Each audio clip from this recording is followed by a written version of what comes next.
Well, greetings and salutations, everybody. Welcome to the best damn movie-related show on the planet Earth, the John Campea Show, coming to you from right here on my YouTube channel. I'm, of course, your host, John Campea, and it is an awesome honor and privilege, as it is every day, to have you, our international friends, gather around as we talk about our favorite things in the world, movies and movie news and all sorts of good stuff. And it is Thursday, which means I have two very special individuals here in the studio with me. We got Aaron Cummings, and of course, we've got Joey Bishop here as well. Good morning. Good morning. Yeah, I've been featuring Joey on my musical mornings as inspired by my friend Amanda Klutz. Instead of listening to the news in the morning or looking at Twitter in the first thing in the morning, Joey and I have a little dance party, and then we put it on our Instagram stories. Always good to have a dance party. My day lightens up whenever the door opens and in comes running Joey Bishop. It's the only reason I'm allowed to come. You gotta understand how great Joey Bishop is too, because Joey Bishop will immediately run right up to me and not even say hello. She just runs up to me and immediately flops on her back and exposes her belly. Rubs. Time for belly rubs. You know, I had my first belly rub. Oh no, I've been getting belly rubs for quite a while, John. No, I had my first Zoom audition this week. And it took this long for you to have to do your first virtual audition? Well, you have to remember, there weren't auditions happening at all for many, many months because nobody really knew. I mean, initially there were some auditions, but then everybody was like, why are you wasting everyone's time? No one knows when these things are going to, I mean, literally I was getting questions back in April. Well, what's her availability in October? And I would just have to laugh. Like, does anyone even know anything about October? And then there were a lot of self-tapes, and thankfully, because Tom and I are both actors, our guest bathroom has converted into not only the litter box hub, but also it transforms very quickly into our self-taping studio. So most of the auditions have been self-tapes, but this time it was for a Zoom audition, and it was for Ozark. So, which, you know, is like such an incredible show, and it's their last season.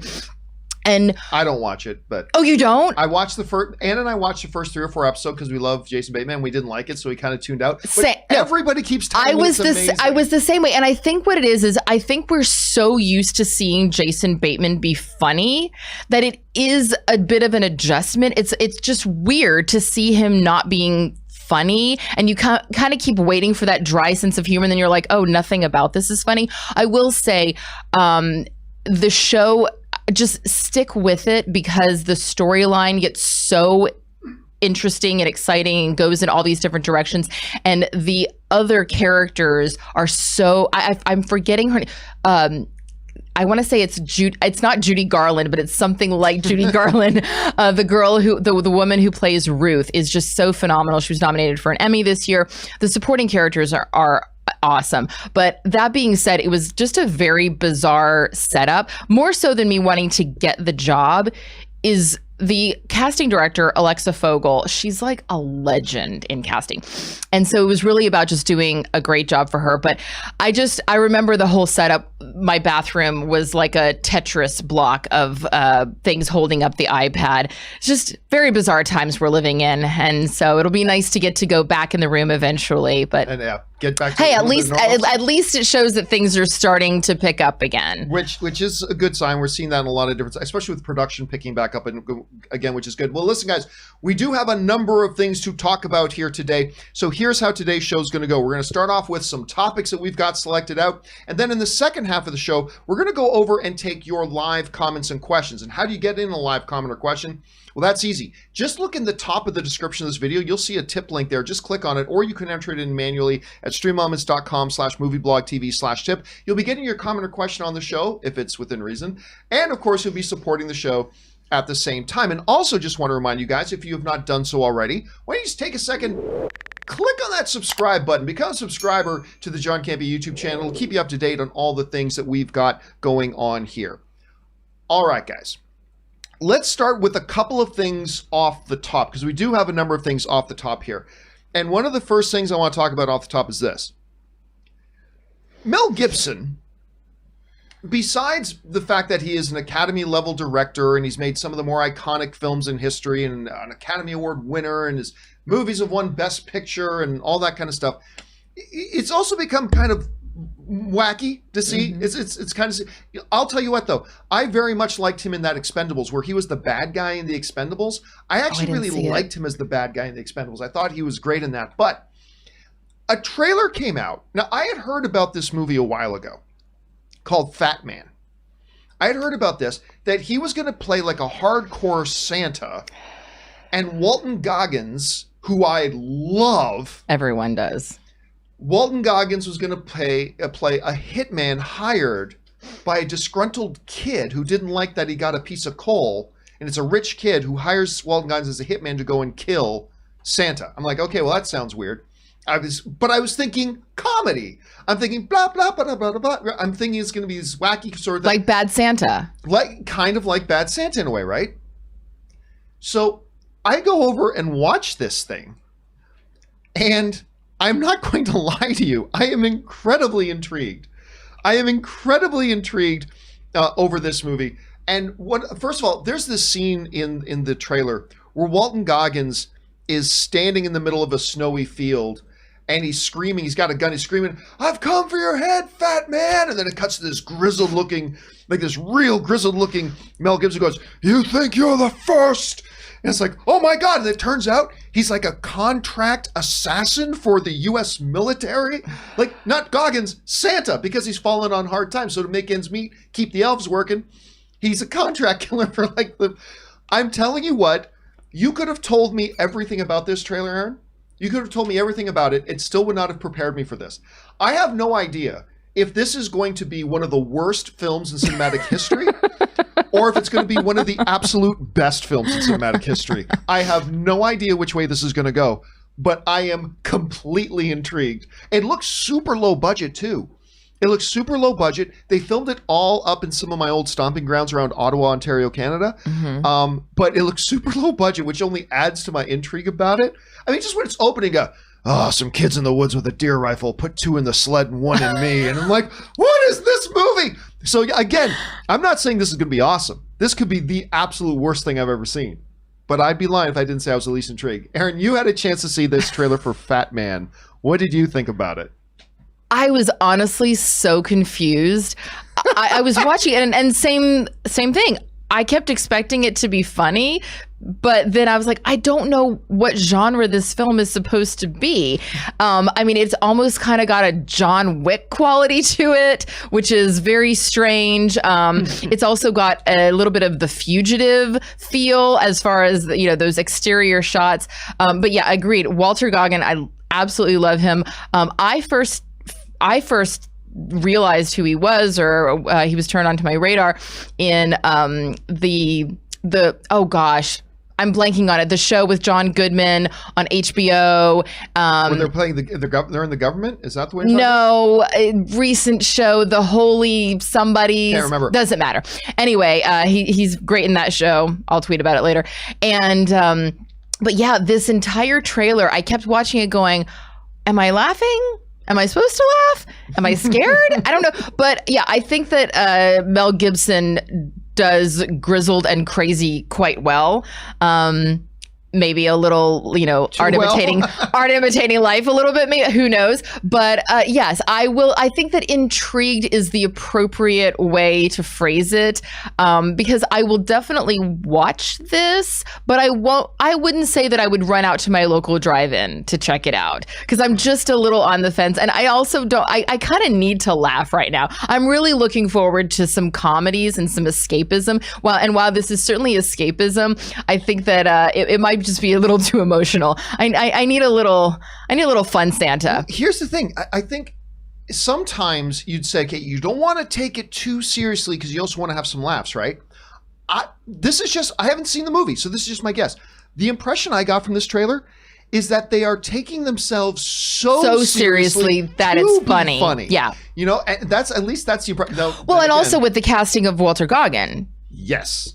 Because he's just unintentionally funny, unintentionally funny. Like, he doesn't go for the laughs, but he's just so inherently enjoyable to watch that you can't help but have fun. I first noticed Goggins in one of my all-time favorite shows, Sons of Anarchy, because he I can't remember if he plays a drag queen or a transgendered character, but it was just like, This dude is amazing, and that was he must have come on in a later season. He was across a couple of seasons. He was like a minor character, and then he kind of became a recurring character. He wasn't a regular cast member, but he would definitely be a recurring character. And then him and Tiggy end up together at the end, which is everybody gets this warm feeling about. The Mighty Gemstones. That's what it is. Yes, Mighty Gemstones. Well said. I knew I'd get there.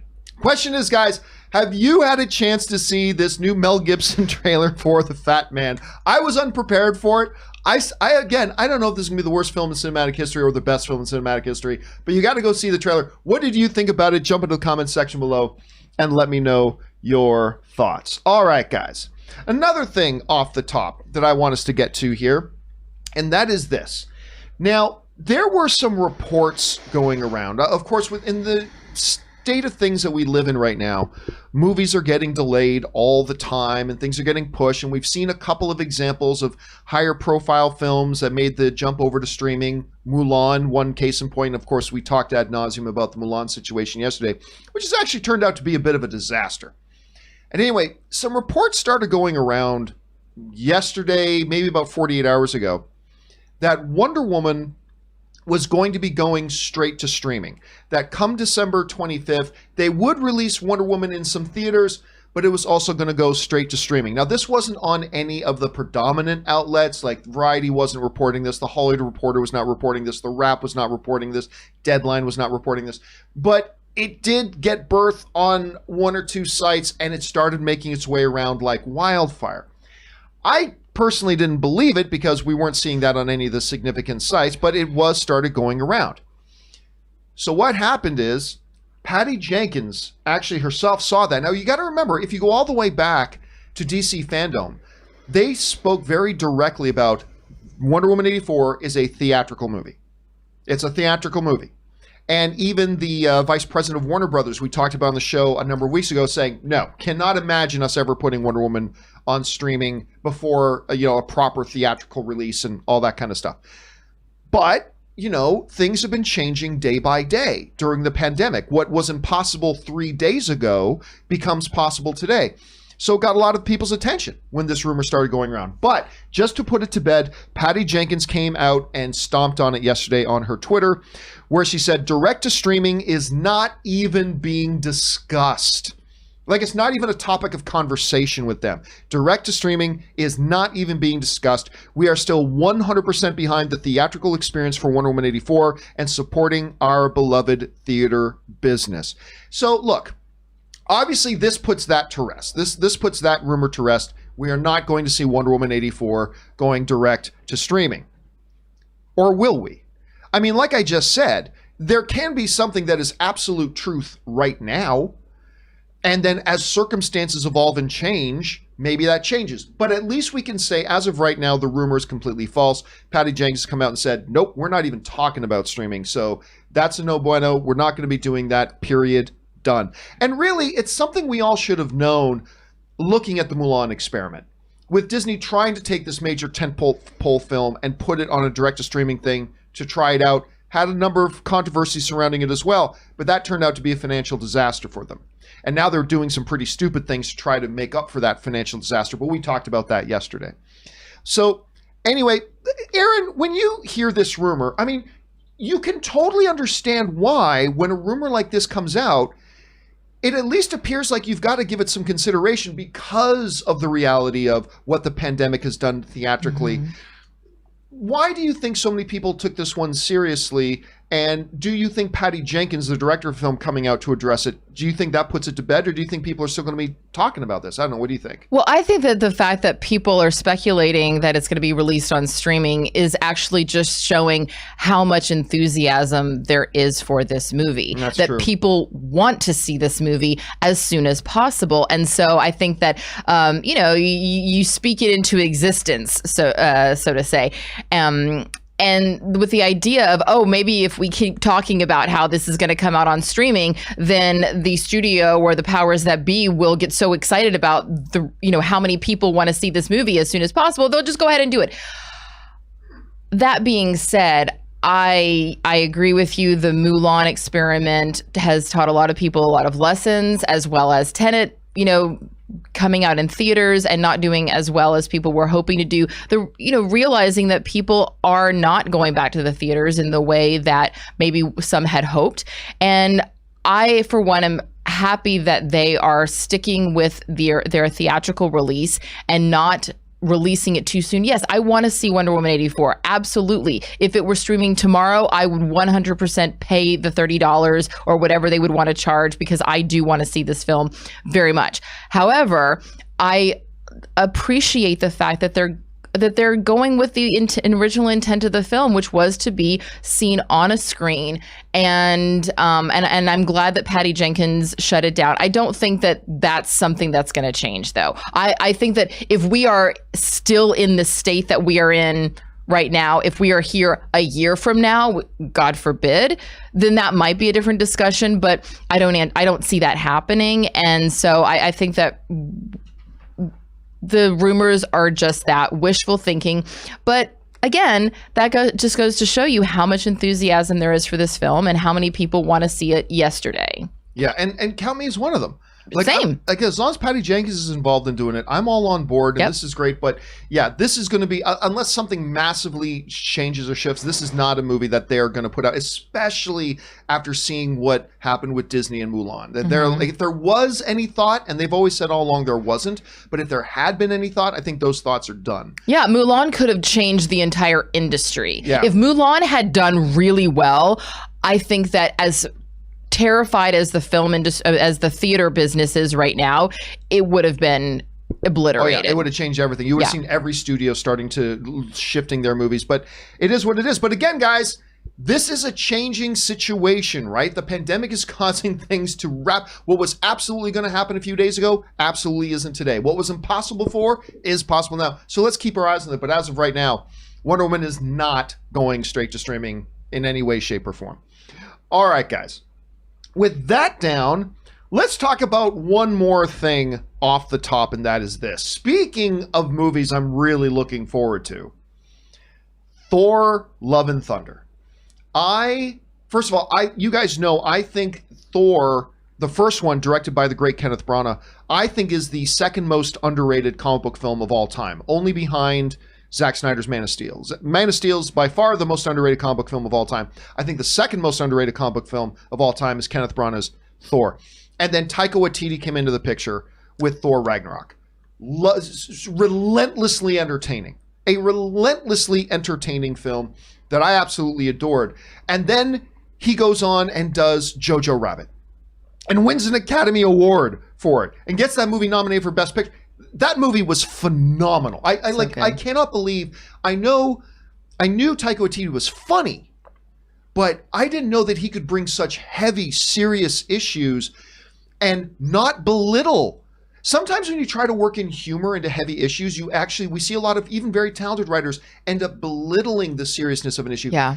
He was able to tackle Nazi Germany and children being caught up in that, and not once belittle the heaviness of that, while at the same time making us smile. Yeah. I mean, it's crazy. And so in the light of that, the announcement that he's going to be doing Thor Love and Thunder is crazy. Now, one of the things that most people have been talking about is, of course, the fact that Natalie Portman, who we all thought was gone from this franchise, reappears, and she's going to be a key role. We know because Taika Waititi got down on one knee at Comic-Con and handed her Mjolnir, so she takes Mjolnir.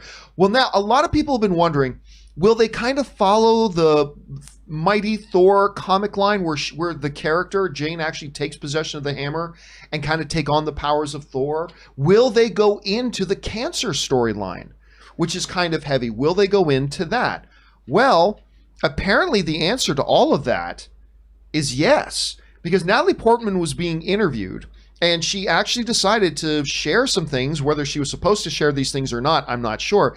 But this is what Natalie Portman said about the movie. I can't tell you that much. I'm really excited. I'm starting to train to get muscles. If there can be all these female superheroes, the more of them there are, the better it is. I'm trying to think. It's based on the graphic novel of The Mighty Thor, which is a big check mark for a lot of people. She's going through cancer treatment and is a superhero on the side. A lot of the speculation in one fell swoop instantly becomes confirmed. So they are going to base it on that. Now, if you go into the story a little bit, one of the interesting kind of twists of this is that she's going through cancer treatments in the story, but basically every time she takes on the Thor power and becomes super heroic, it digresses her cancer treatment, which means her health gets even worse. So she's got a choice to make. Okay, I can fly across the bay and save that little boy, but if I do, my cancer is going to get a little bit worse. And then she's got to go back. And so it's kind of interesting. I love the fact that today I have Aaron Cummings in studio. Because who better to talk about cancer with? Because who better to talk about dealing with cancer treatments while battling on? But I mean, this is something, look, we've seen in MCU movies Thor deal with the death of his father. Mm-hmm. We've seen him lose his eye. We've seen in MCU movies, we've seen half of existence snapped out of reality. We've seen heavy things happen. But in Rob's words, there's a verisimilitude, there's a reality when you take an issue like an individual struggling with cancer in the midst of that, which would normally make me raise my eyebrow. But again, we're talking about Taika Waititi, who just dealt with, Nazi Germany in the midst of all that. Aaron, you would have a better perspective on this than anybody else I know. So when you hear about this story, is this risky for them to do? Is this bold? I mean, what do you think about this stuff that Natalie Portman's just shared? When I was diagnosed with HER2 positive breast cancer, and immediately, because it was a very aggressive, HER2 positive is a very aggressive type of breast cancer, I immediately had to start chemo treatment. And anyone, I'm sort of now the welcome wagon for breast cancer patients. I'm constantly getting phone calls and texts and tweets and everything. Oh my God, I was just diagnosed. And, you really get an education. You get immediately thrust into microbiology and kinesiology and nutrition. I mean, everything, and words that you could never have imagined being able to pronounce become, start rattling off the tongue. And one of the things that I realized once I got involved in the world of cancer is that there are so many different types and different types of treatment, and the word cancer just kind of becomes this bubble. What I would like for them to explore is actually going into what type of cancer does she have, and what is the treatment that she's getting that is being reversed? Because, breast cancer is so vastly different from lung cancer, and the way that they're treated is so completely different.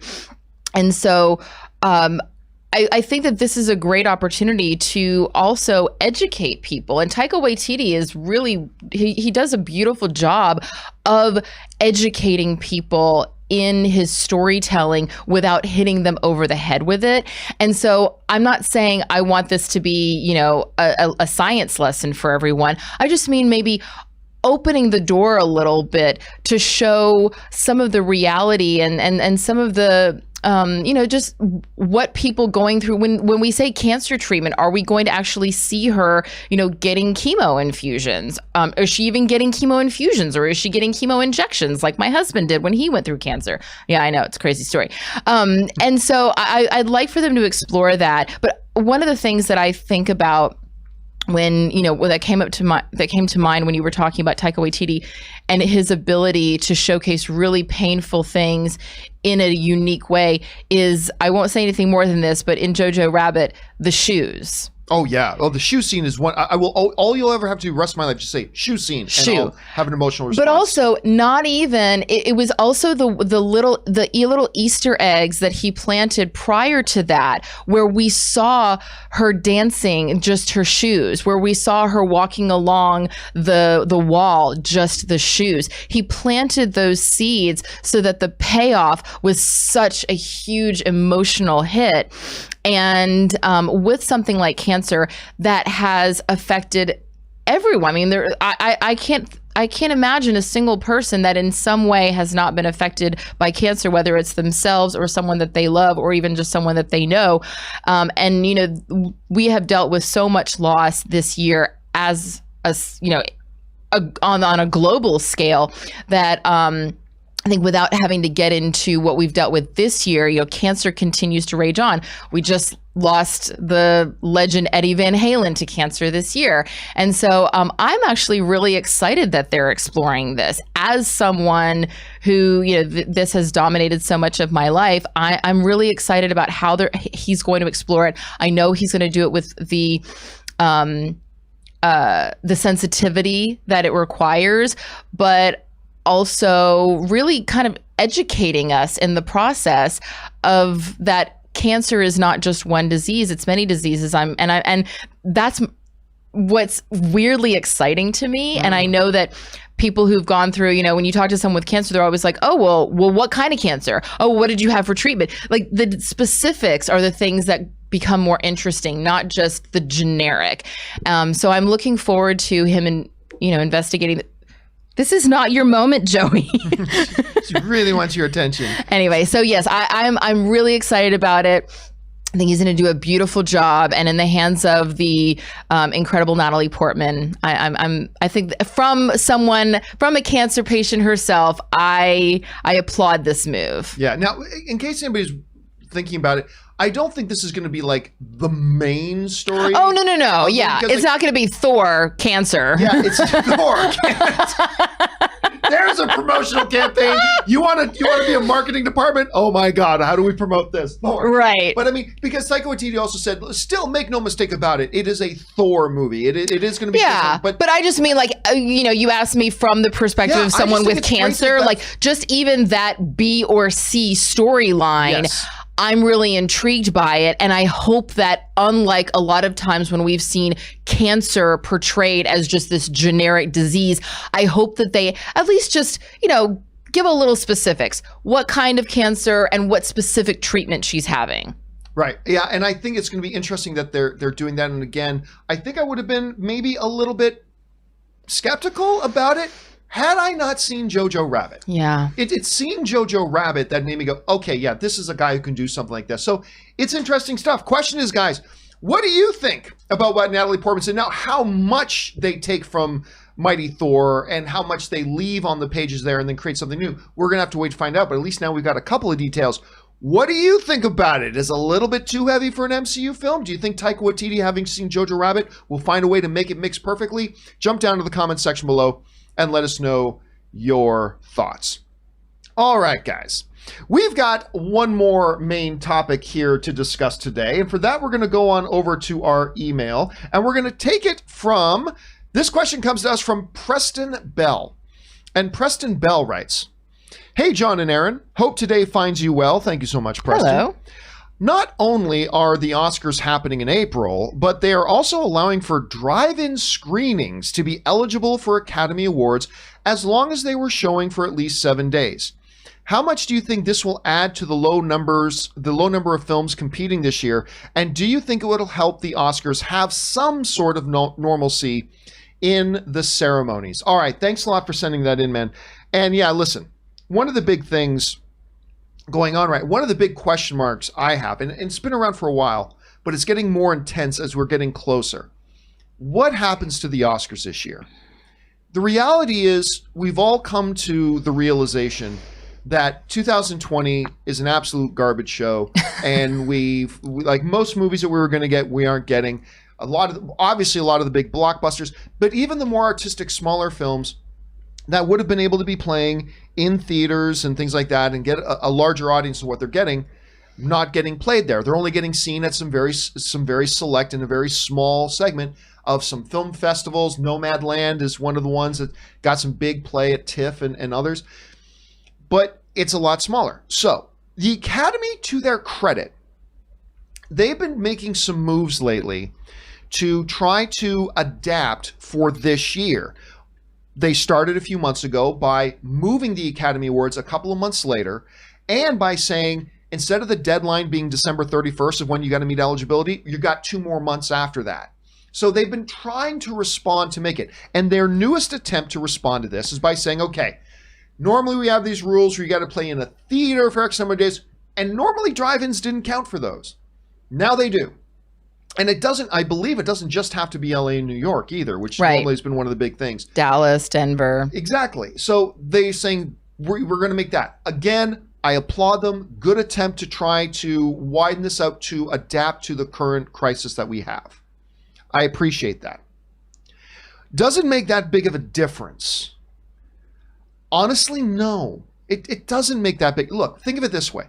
In Los Angeles, I think there are somewhere around 400 movie screens, something along those lines. Like just the movie theater. I literally have within a 15-minute walk 3 theaters, the AMC 6, the AMC 8, and the AMC 16. Ooh, okay? It's a lot of theaters. Which means I literally have 30 screens within a 15-minute walk of where I live, right? I think there are 5 drive-ins. I think there are 5 screens in LA. Wow. Like, so really in the grand scheme of things, will that actually make much of a difference? And I don't think it will. But it really transposes to what I think is the bigger problem. I know right now the Oscars are putting on a brave face. And I know they're saying we're going to have our ceremony in April, or hell, if they move to May or they do whatever. I get it, and I applaud that. I just don't think we're going to get an Oscars in 2021. And I'll go further than that. You think the whole show is going to be canceled? I think the whole thing will be canceled. Oh. Now, I don't know this. There's a difference between what you believe and what you know to be true. Yeah. I do not know that to be true, but I believe that. And I'll go one step further. They shouldn't have an Oscars this year. They absolutely 100% should not have an Oscars this year. And I will tell you why. There's 2 main reasons here. One, let's go with the slightly less important reason. Slightly less important reason number 1. You will have, look, the Academy does not exist strictly for the Oscars. But the Oscars is that one event per year that is the ability for the Academy to connect with the worldwide audience, right? It's the one time of year that they get to do that. There is going to be an absolute fundamental disconnect between what the Oscars are this year and the audience, because the audience hasn't seen any of the movies this year. That's great that Nomadland played at TIFF. That's great. But how many people actually saw it at TIFF? How many people actually saw it? How many people are actually going to have, number one, the opportunity, and then when the opportunity is there somehow, some way, some shape, some form to see it, how many people will actually take advantage of that one and do that? A lot more people see it when it's in the theaters, and they get out to see it in the theaters, and there becomes a connection. Every Oscar season as well, while we often criticize the Oscars that there's not enough representation of the big hit films and the big blockbusters, there still is some representation there every year. Joker or whatever, something that a lot of people have seen that connects the audience with the Oscar ceremonies going on that year. There simply will be no connection. Nobody's going to care about the Oscars this year. Why? Because for the most part, nobody's seen the movies that they're talking about. And sometimes that's the case anyway, but more so this year than ever. But I'll tell you the other reason why. And this is probably the more important reason to me. I think you totally diminish and I'm trying to use not too harsh of a word, so I'll just stick with diminish. You totally diminish the meaning of an Oscar this year. In a year where a good 8 to 9 months of the year, no films could come out in theaters. A lot of the films that would have been eligible this year got bumped out to the following year already. They're gone. It's almost as if any Oscar ceremony this year, you're going to have major asterisks besides. Like, hey, normally there's 500 eligible films in that category. This year there were 23 eligible films and so won the award. Yay!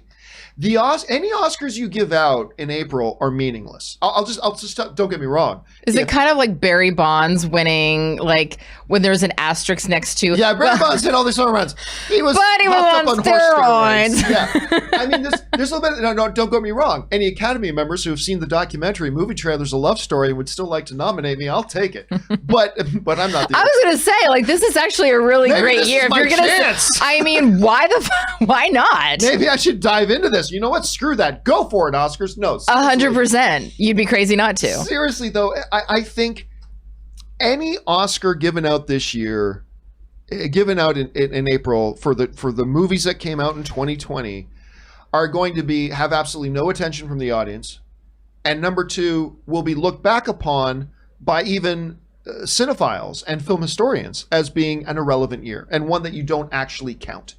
And that's horrible. That's horrible. Some actor is going to win an acting Academy, supporting actor is going to win an acting Academy Award, but then for the rest of their lives, oh, okay, sure. Oh, that's nice. That's nice that you got that one. Didn't really count though, did it? And I just feel like while it would create a logjam going into, say, 2022, where you take whatever films were eligible from 2020, which is going to be a much smaller number than normal, it will create a logjam taking all those and saying they also qualify for the 2022 Academy Awards. It will make it more competitive. It will create a big logjam. Maybe somebody that might have won an Academy Award won't win it because there was just too many other contenders competing and they just got etched out. That might be true, but I think it is by far the lesser of two evils. I think having an overcrowded Oscars in 22 is much better than having a token Oscars in 2021. I just think they should move this. And I say this, Aaron, you know this. Other than Christmas, Oscars is my favorite day of the year. I'm not exaggerating. There's Christmas, and then there's Oscars. That's well, it. also, I think when you live in Los Angeles, like there is a buzz. You know, you can't go anywhere near Hollywood without, you know, the traffic's being diverted, and you go, oh right, the Oscars are coming, and you know, there's flags everywhere with the little little gold buddy on there. So let me ask you. It's a fun time. Let me ask you to be this in Los question. Angeles. Mm-hmm. Two-part question here. Number one, I believe it's a noble move, but do you think the move of including drive-ins as an eligibility marker will help, like tangibly help? And what do you think of the move of drive-ins in general? And then number two, do you think they will and should do an Oscars this April? How do you see it? Okay, well, first of all, I applaud the embracing of drive-ins. When I heard this news, I was actually like, oh, you know what?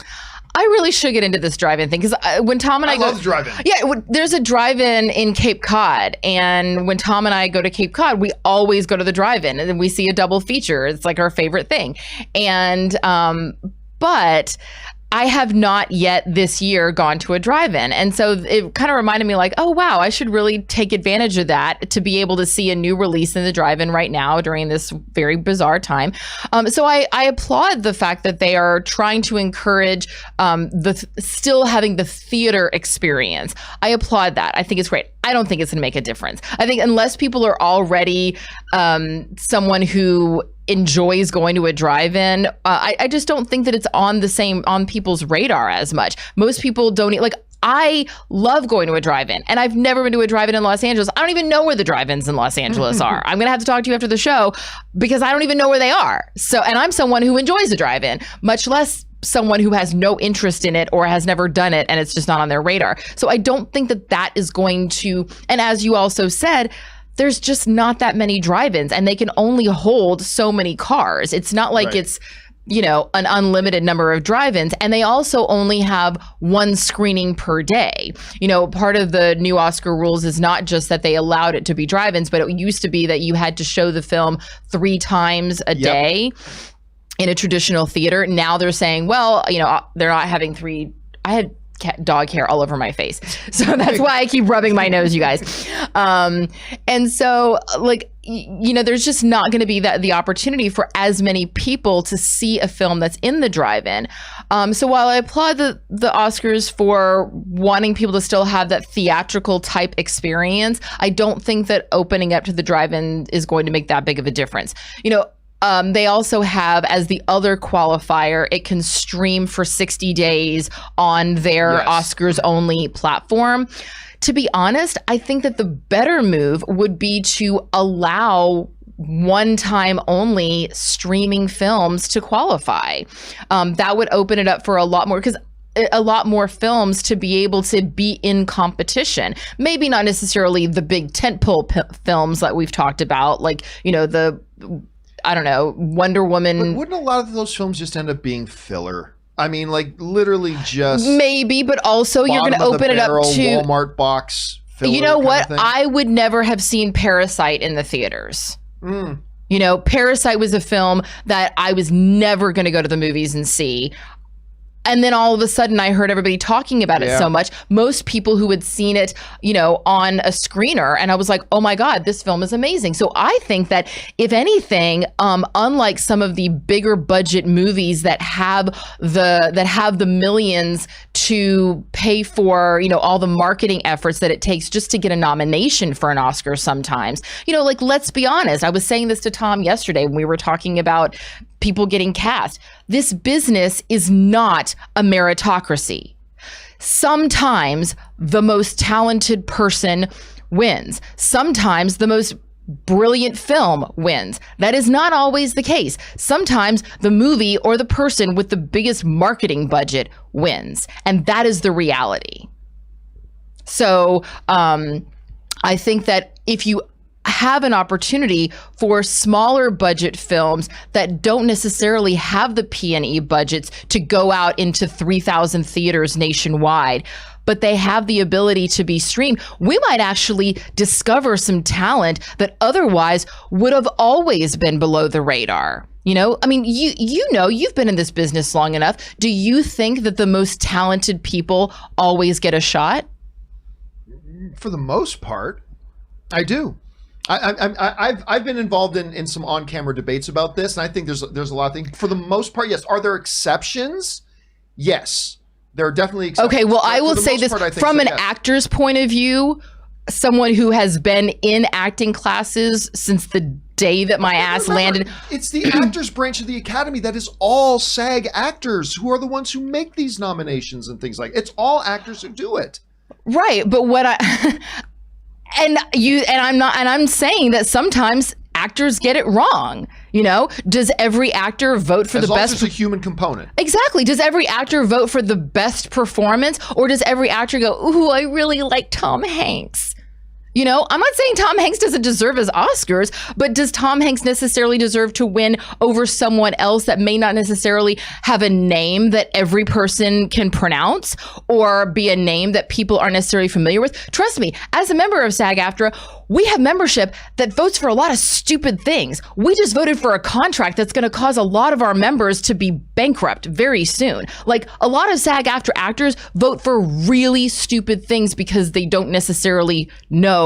Right, but now we're getting into about will there be an Oscars this year, and should there be an Oscars this year? But what I'm saying is, people a lot of times vote for the thing that they're most familiar with, And so in a year where there are not as many big tentpole movies in theaters or accessible to people, this might be a really great opportunity for the Academy to go, all right, just this 1 year, we're going to allow films to stream and we're going to find some gems. I feel like this could be a year where, a director, writer, there's just going to be an opportunity, and maybe it is that year that someone goes, oh yeah, well, it was the 2021 Oscars, and so who gives a shit? But that doesn't mean that someone who maybe got seen in this year won't then be able to take that visibility and build into a stronger career. My argument is there is going to be no visibility because no one's going to care. No one's going to care. The audience is not going to tune. If you do an Oscar ceremony this year, like I think last year, it was the second highest rated television event of the year, only behind the Super Bowl, had 30 million viewers. You're going to have less than a third of that this year. So I think the argument about visibility is negated by the fact that my point is that there will be no visibility. Okay, we're talking about two different visibilities. You're talking about visibility to the general audience. That's what the Oscars is for. No, it's not. The Oscars is for everybody. It's for all of these artists to be like, look how great I am. Look how great you are. Look how great. That's why it's not the People's Choice Awards. I agree. Yes, I agree. But it's that one time of the year. It's the only day of the year that the Academy connects with the worldwide audience. It's the only day of the year. No, because you're talking about the Oscars as a broadcast. I'm talking about the Oscars as an award. And when you talk about, like, look at the technical Oscars. No one in Iowa gives a shit about the technical Oscars. This is true. However, if you are someone who created the fluffy thing on this microphone, you really care about those Oscars because that's your business, that's your industry, and you were awarded your Oscar for this fluffy thing. You were awarded the fluffing Oscar. Right. But there's a point. You just made the point. That's why that Oscar is given out on a separate ceremony that's separate from the broadcast because. But it's still an Oscar. So my point is, yes, Mark Fan, I'm just making up a name, Mark Fan or Michelle Fan might not be able, and I'm saying that because there's a fan behind the camera, might not have necessarily. I thought you were doing diversity, and it was PHAN. So well, you know what? You were going for the diversity. Or in China, FAN. Yes. So the last name of one of the new stars of that 355 movie that I'm so excited about, her last name is Fan. That's right. Yeah, Bing Fan. Anyway, totally off topic. So if let's say that Michelle or Michael Fan is someone who wouldn't necessarily be on Hollywood's radar, has been a filmmaker who's been doing these independent films or short films, and just for whatever reason, because we again do not work in a meritocracy, has flown under the radar of Hollywood, but then is able to do a film that gets the notice of the Academy Awards and gets a nomination. Maybe doesn't win, but gets a nomination in any other year, that film would never even have been talked about, would never even have been noticed. All of a sudden, Michael or Michelle Fan has an opportunity to be seen for other projects, which then could go on and build the career. And yes, of course, the person in Iowa is not going to care about Michael or Michelle Fan. They don't care. But in 3 or 4 years, when that person who has gotten the visibility of the industry, it's like what, Tom and I talk about in acting. There's 2 jobs that I'm up for right now. They would both pay the same amount. They both would be the same amount of work. One of them is a very, very high profile show that people in middle America do not watch and don't care about, but everybody in Hollywood watches it. And that's what's important.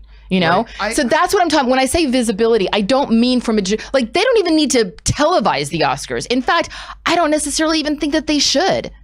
Make the Oscars of 2021 an event that is not for the public. That literally is just what the essence of it is, which is, okay, artists. I gotta cut you off. Because here's the fundamental problem. Here's the fundamental problem with what you're saying. What you're saying will benefit 15 people. We're literally talking about, because you're talking about, okay, this one person. Okay, so we're talking about doing an entire Oscars because this one person who may never get noticed before might get noticed at this one thing. At the end of the day, this will be, and this goes to my same thing. We do have Da 5 Bloods this year. We do have Nomadland this year. We do have depending on who you ask, this is a good or a bad thing. We do have Tenet this year. There are some films out there that are big. The patterns that you suspect won't be any different. The people who will get the nominations this year is going to be Christopher Nolan, it's going to be Delroy Lindo, and it's going to be whatever other names. So that won't be changed. To me, you damage the Oscars by handing out Oscars in a year that is clearly not worthy. When you have less than 30% of what the normal actual contingent of qualifying nominees could be, when you have less than 30% and you're still saying this is not, you devalue that Oscar. And I'm saying that while yes, there will be a couple of very specific hand-selected individuals who may get a little bit more attention this year than they would have gone, is all the negatives worth, well, what would you call him? Michael Fan? I like that name. But Michael Fan got something out of it. Well, Michael Fan versus the entire thing. To me, it's not enough. Well, I'm also talking about across every category. Right, but every category, nobody will look at it and say it was actually worth anything because that was the year that most of the films couldn't come out. And so there's really, I just don't think there's any inherent value in doing it. So I would rather see. What if we have less nominees? Instead of having 10 Best Picture nominees, we only have 3 Best Picture nominees. You shorten the pool to choose. That's not a bad idea. You shorten the pool to choose from, so you just do the ratio. But see, here's me. You look at a performance like Delroy Lindo in Da 5 Bloods, right? Mm-hmm. I want him to, if he gets his Academy Award, I want him to get it clean. I want him so that nobody can look back on his Academy Award and say, well, yeah, but that was the year that all the other big films and all the other serious films and all, like so many others films could be there. I would rather see Delroy Lindo be in the running and qualify for 2022 and win his Academy Award, and then nobody can say anything about it. I would rather see a movie like Nomadland that is getting all this praise actually be in a year and be qualifying in an Oscar year where nobody can later look back and take away from its accomplishments of being nominated for Academy Award by saying, yeah, but that was in a year when nobody was else. Okay, well, let me ask you this. If Delroy Lindo wins the Academy Award this year, which I believe he should, would you go, yeah, but his performance wasn't really that great? Everybody else will. No, sorry. I won't say no, his performance wasn't that great, but I will say everybody from now throughout the rest of history will say, yeah, he won an Academy Award. I don't agree with you. Nearly as much. I don't agree with you because I would go, you know what? He won the Academy Award and he deserved it, because what I wouldn't want to see. He deserved it in a year that there was no. It's like go back about 10 years ago when Tiger Woods. The was only like people that would say that would be petty. They totally would. Here's the thing. Yeah, of course they would, because people are assholes, but they would say that, and people still say the same thing about Kim Basinger. When Tiger Woods was the hottest golfer, and I don't even follow golf, but when Tiger Woods was the hottest golfer in the world, right?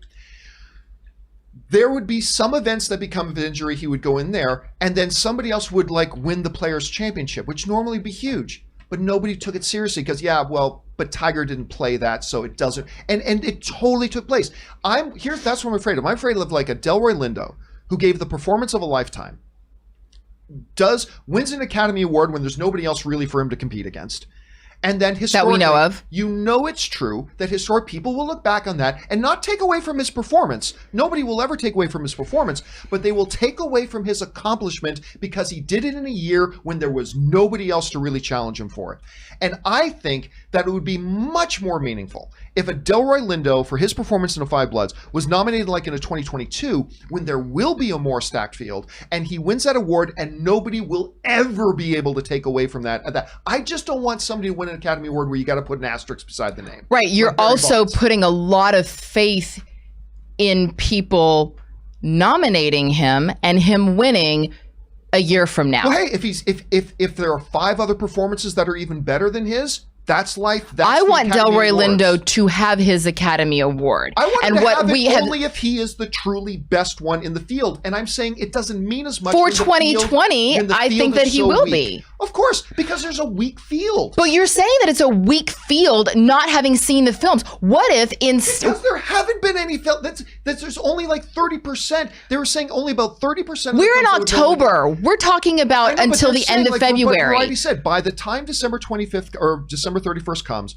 approximately 30%, I think it was 31 or 32, of the movies that would have normally gotten a significant release, not just theatrically, but also streaming, would actually be represented in 2020 as compared to, say, 2019. If you have a field that's almost 70% smaller, that by nature says it's a weaker field. It is a weaker field. Not necessarily. It absolutely is. No, I mean, like just because something has less does not necessarily. I think that there could also, because you're also discounting international films. You know, like there's been films that have been going on in New Zealand, that have been shot in New Zealand, films that have been shooting in Canada, films that have been shooting in areas of the world that, you know, either before or after or in some way weren't as affected by the pandemic, and there were still films that came out. I'm saying that I think that we should just wait and see, because I really do think that there's going to be some gems that come out. And I don't mean 1 or 2. I mean, I think that this is going to be a year that really surprises us with some films that we go, wow, I would never have paid this any attention if this was any other year, because I would have been focused on this big movie with this huge actor and that big movie with that huge actor. But if it's truly worthy, it'll still qualify for 2022.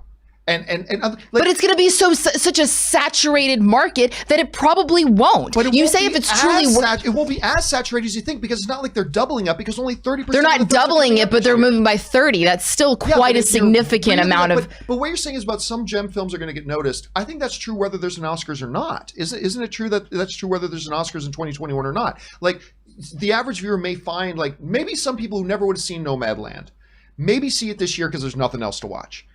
But that'll happen regardless of if there's an Oscars or not. I think that the individual categories need to, like, once the nominating committee gets in there and sees what they have, that will be a decision for the nominating committee. We got to kill this thing because we've gone on over 20 minutes about this. But people like to see us argue, John. I know they do.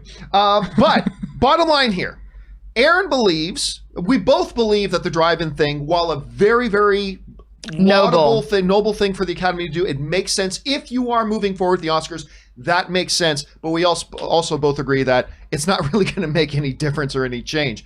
Still, they're making some nice news. However, Aaron and I disagree. I believe that the drawbacks of trying to do the Oscars this year, it diminishes the value of the Oscars. It's not going to connect with the audience. These are movies that most audiences haven't seen, all this kind of stuff. I believe that necessitates that they just say, you know what?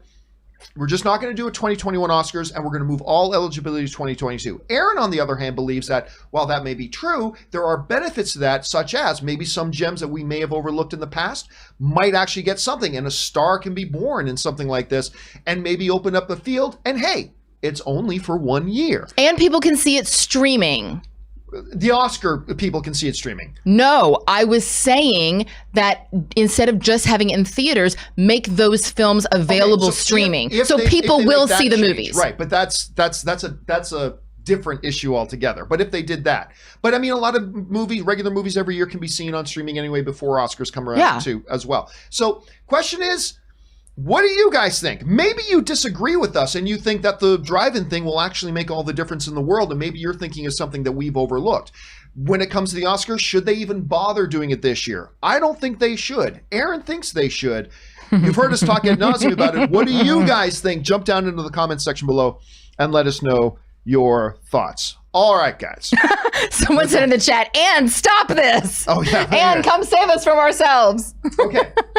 So, for now, guys, let's move on and start taking your live questions. We, of course, have our live questions thing open. You can use it by using the tip link at the top of the description of this video, or go to streamelements.com/movieblogtv/tip. So let's jump over and start getting on with these questions. The first one today comes to us from Bojax, who writes, "Hi, John. I just read that Warner Brothers is releasing 4K Blu-ray versions of Lord of the Rings trilogy, and it got me thinking. This would be perfect to bring to theaters right now. Is that something you'd be willing to see in theaters?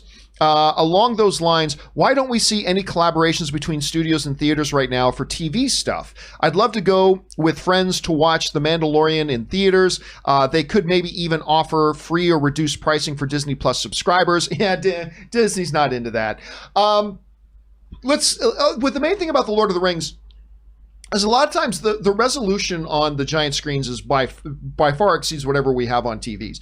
And we are seeing Lord of the Rings being re-released in a lot of theaters. There's a lot of places where you can go and watch Lord of the Rings on a movie screen right now. Actually, I've got one near me that is playing that right now. So that's already there. As far as TV stuff, listen, I think there's probably a lot of drawbacks to doing that. From a fan's point of view, I know I'd be interested. Like, I know that if they put out, for example, hey, you want to see the season finale of Lovecraft Country on at your local movie theater 2 days before it drops on HBO? I know I'd buy a ticket. Oh, yeah. If you want to say, hey, you want to see because they did this for Lord of the Rings, or not Lord of the Rings, Game of Thrones before. They did this thing where it's like, hey, we're going to show you the first 2 episodes of the new season of Game of Thrones in theaters before it airs on HBO Max.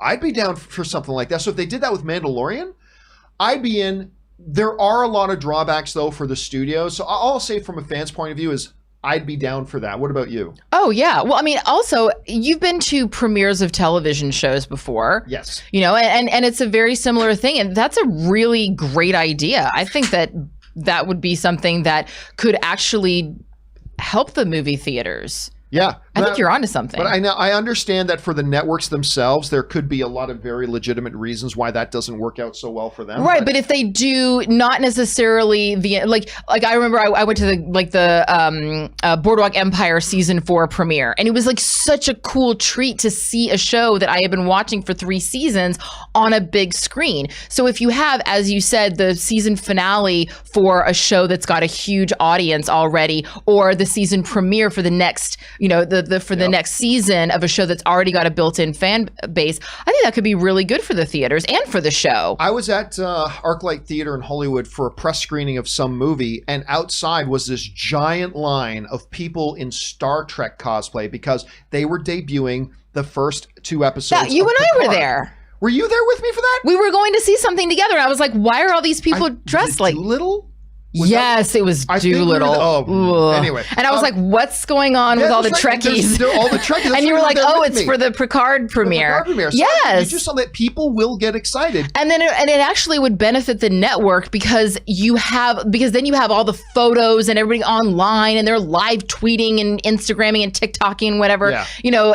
I think that it would actually build up enthusiasm. Again, I get it from there may be drawbacks. Like I'm not a television studio, why there would be drawbacks to doing that, but I agree as a fan, I'd be totally down for that. All right, let's move on here. Willow writes, congratulations on your movie making it to the finalists for Best Documentary. Thank you so much, Willow. If you did get to rename Peacock, what would you change the name to? Campea Plus? I've given some thought to that because I'm very, very critical. First of all, for those of you who missed it, what she's talking about, I'll take this opportunity to do a little shameless plug here. Why not? So my little film, Movie Trailers, A Love Story, has not only been accepted and selected for the NBC Universal Presents the Portland Film Festival, but we were also notified that we are a finalist for the jury prize of Best Documentary at the festival. So I'm very, very excited about that and very honored. So fabulous. Yeah, I'm great for that. I'm really, really happy about that. But one of the things I jokingly said in my social media post was, hey, NBC Universal, if I win, can I rename Peacock? Because I'm not a fan of the name Peacock. I think it is a bad name for Of course it is. We've been making fun of it since day one. Now, I like Peacock. As a matter of fact, because, you, me, Ann, and Tom were playing Game of Thrones the other night, or we were playing Settlers of Catan. Mm-hmm. We were also going to play the Battlestar Galactica thing.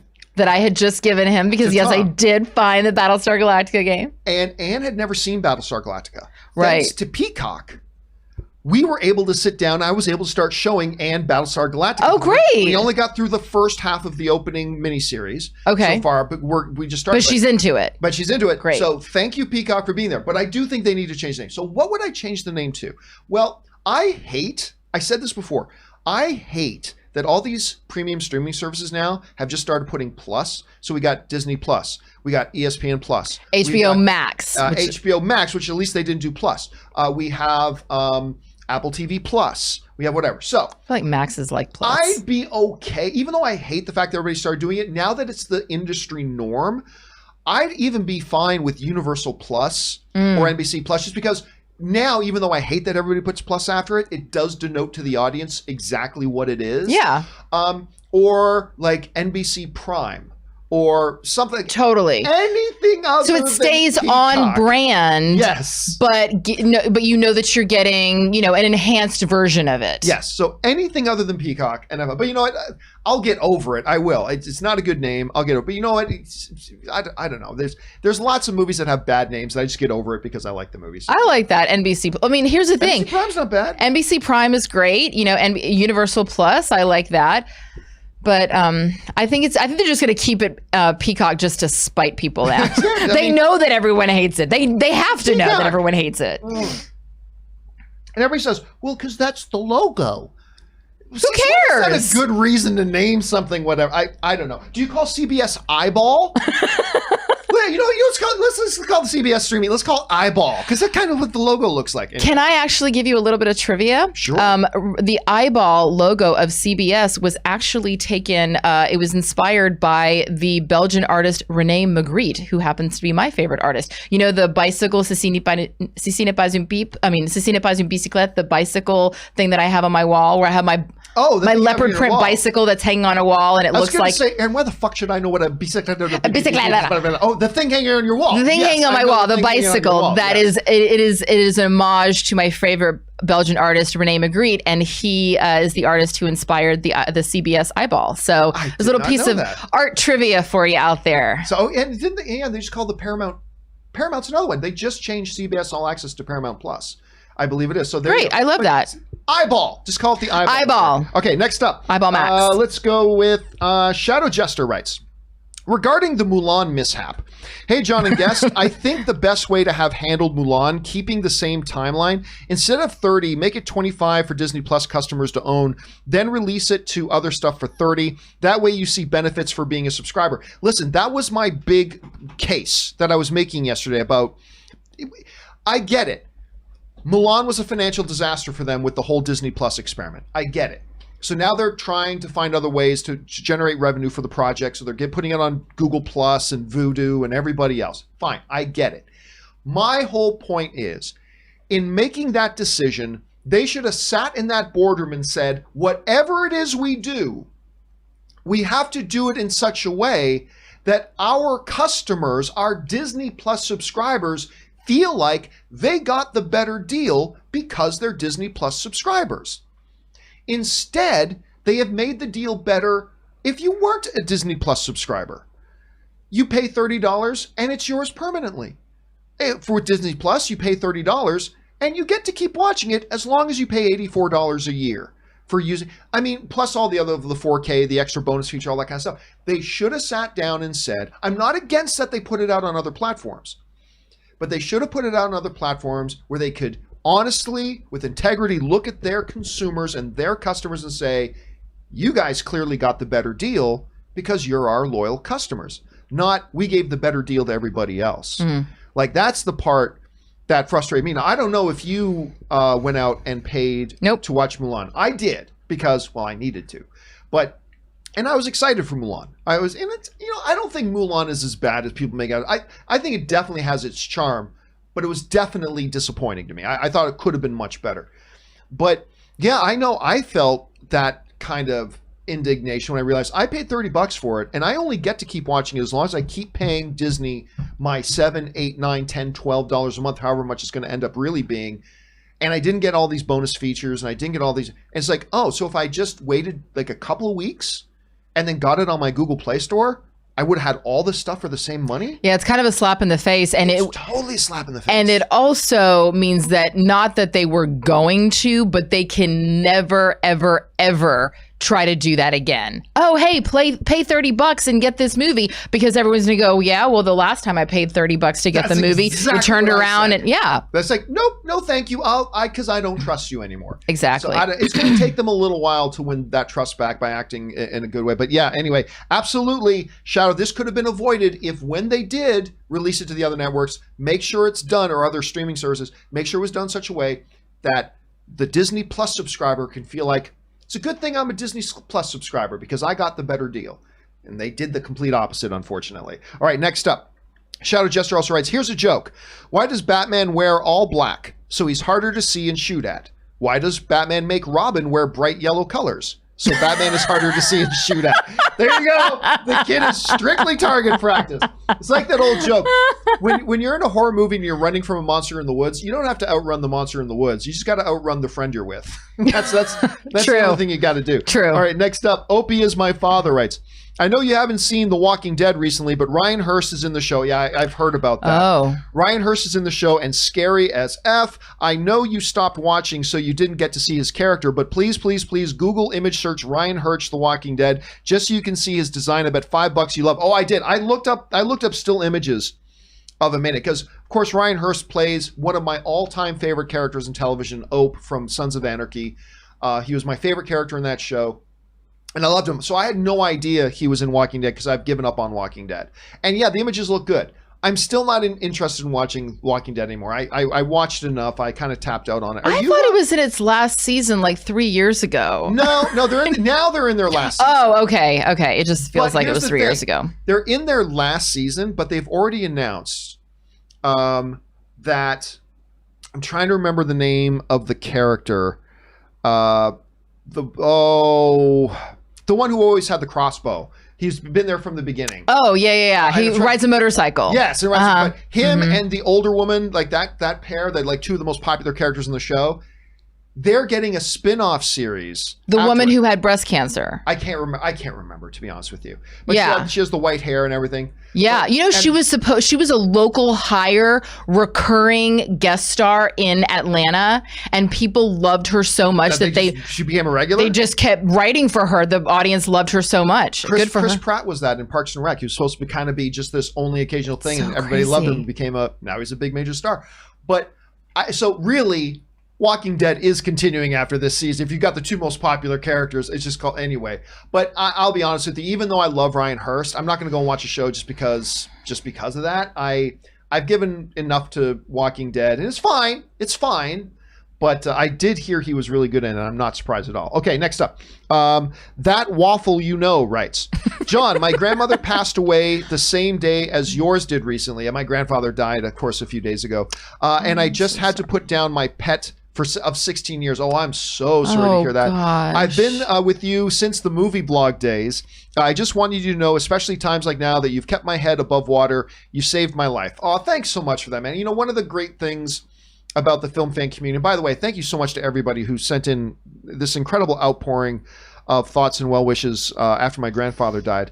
One of the great things we've always said about the film fan community is that it is the movies and the fans that love them. They create an oasis. Like when you go in and watch a movie when you're in the middle of a bunch of terrible crap in your life, it doesn't take away the terrible crap in your life. But what that movie or the ability to talk with movie fans does is it gives you a brief reprieve from it. It allows your mind to rest and allows your soul to regenerate a little bit.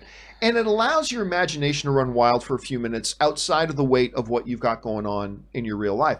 And I find that when you come out of those movies or you come out of those conversations of talking about movies, the crap is still there, but you're in a different position. You're a little bit more refreshed. You're in a little bit of a better position with maybe a little bit of a different perspective to deal with that stuff more than anything else. And that's one of the reasons why I've always absolutely loved the movies and why in the darkest parts of my life, the movies have always been there. Like I've watched a lot of Mystery Men when I've had bad things going on in my life. And, you know, I don't know, Aaron, like, what would you say to something like that about the role that, you know, film has played and stuff like that when things are darkest and tough? Oh, absolutely. You know, I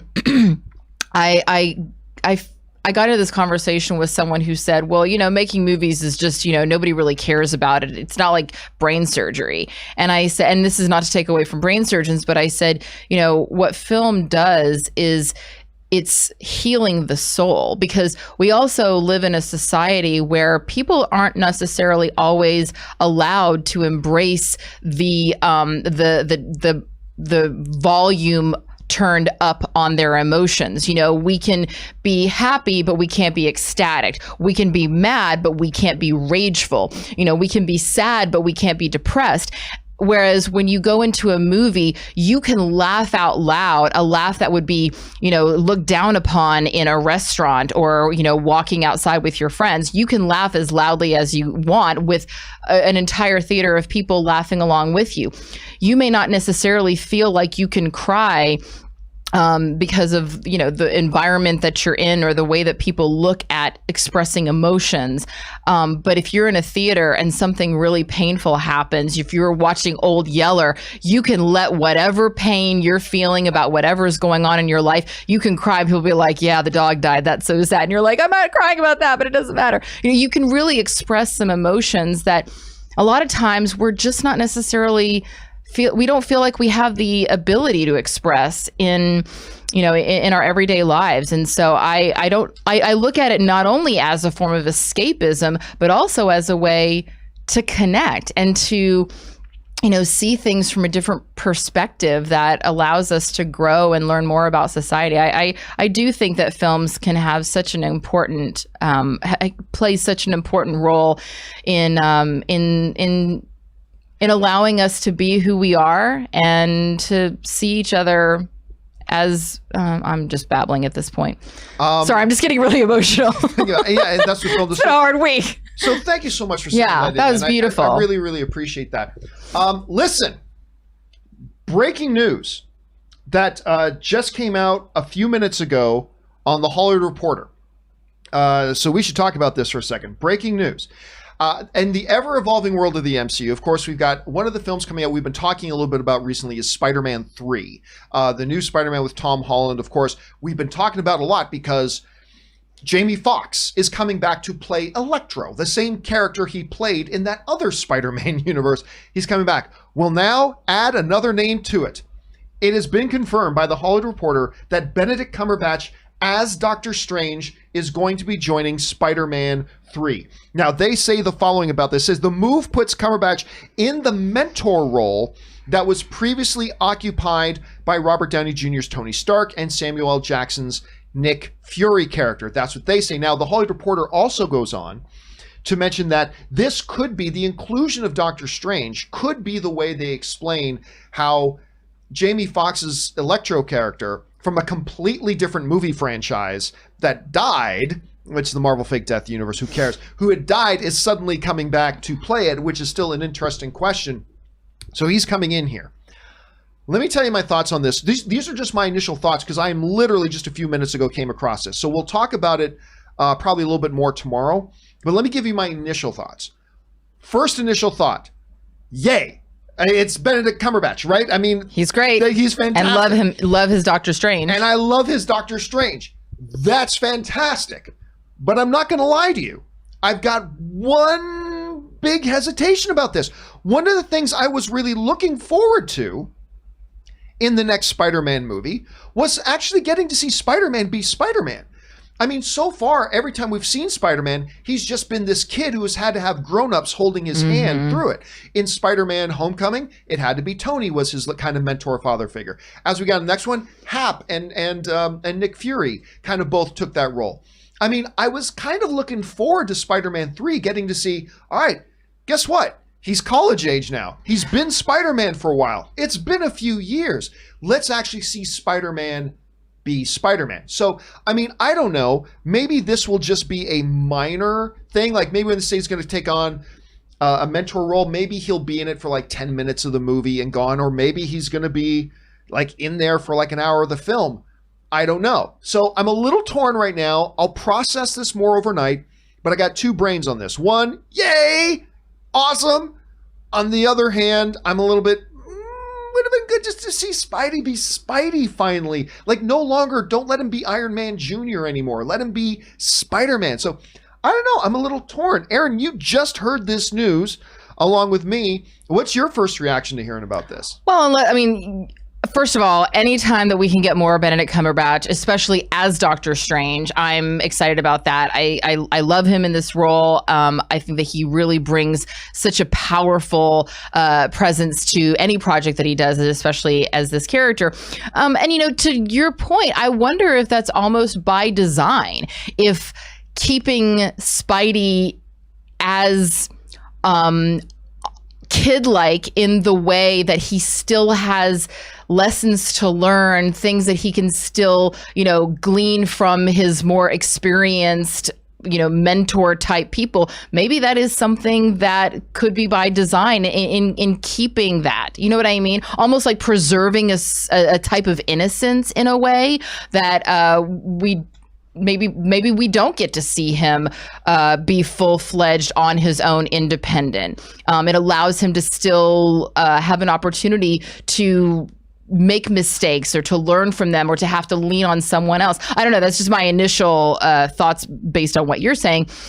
But yeah, it'll be interesting to see how much, as you said, Doctor Strange is a part of this versus just coming in, you know, for a moment of inspiration and then leaving. Right. And then obviously then the next big suspicion, they're not saying this, but I mean, obviously our minds are going to go here, is that then how is this specifically tying into the upcoming Doctor Strange movie, Doctor Strange and the Multiverse of Madness, which we also already know is very much tied into the upcoming WandaVision series, because we're going to see Wanda is going to be predominant as well in the Doctor Strange movie. So are we seeing a very, very interconnected story here? Maybe yes, maybe no. I mean, maybe literally Doctor Strange is completely separate from the story of a standalone movie, but how tied in is it going to be? These are questions we're going to be asking. So again, we'll probably talk about this more tomorrow on the show once I have a chance to read into this a little bit more and gestate this a little bit and really think about it. But for right now, it raises a lot of questions. Guys, what do you guys think about this edition? Jump down into the comment section below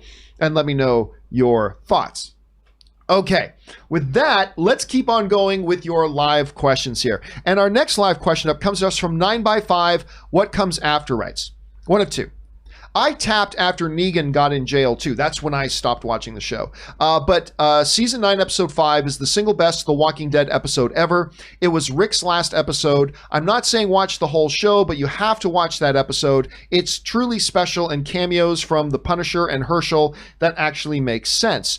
Best part, it's a self-contained episode made so well that anyone who tapped out could follow along. All you need to know is Negan is in jail, but Maggie wants him dead. There, you're caught up. Plus, Bernthal and JDM both have Emmy-worthy acting in this, especially this episode are worth the watch. I've heard that his Rick's last episode's a good episode.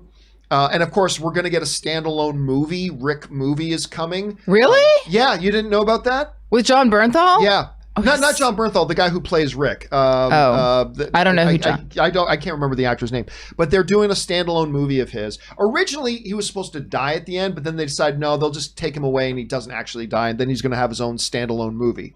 So whether that's going to be theatrical streaming, I can't remember.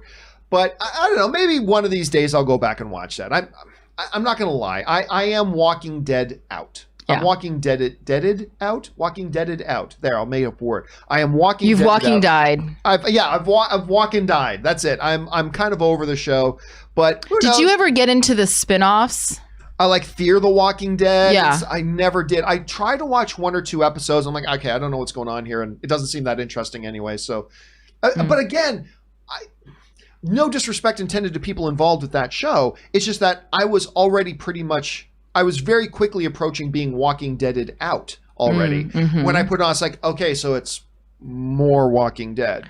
Well, you got to give credit to the writers though. Like, cause it's not like this is CSI, which I can say that because the show's not on the air anymore, where it's just like, okay, we're going to do a different, murder every week. This is a show that really has to keep a narrative storyline going year after year after year.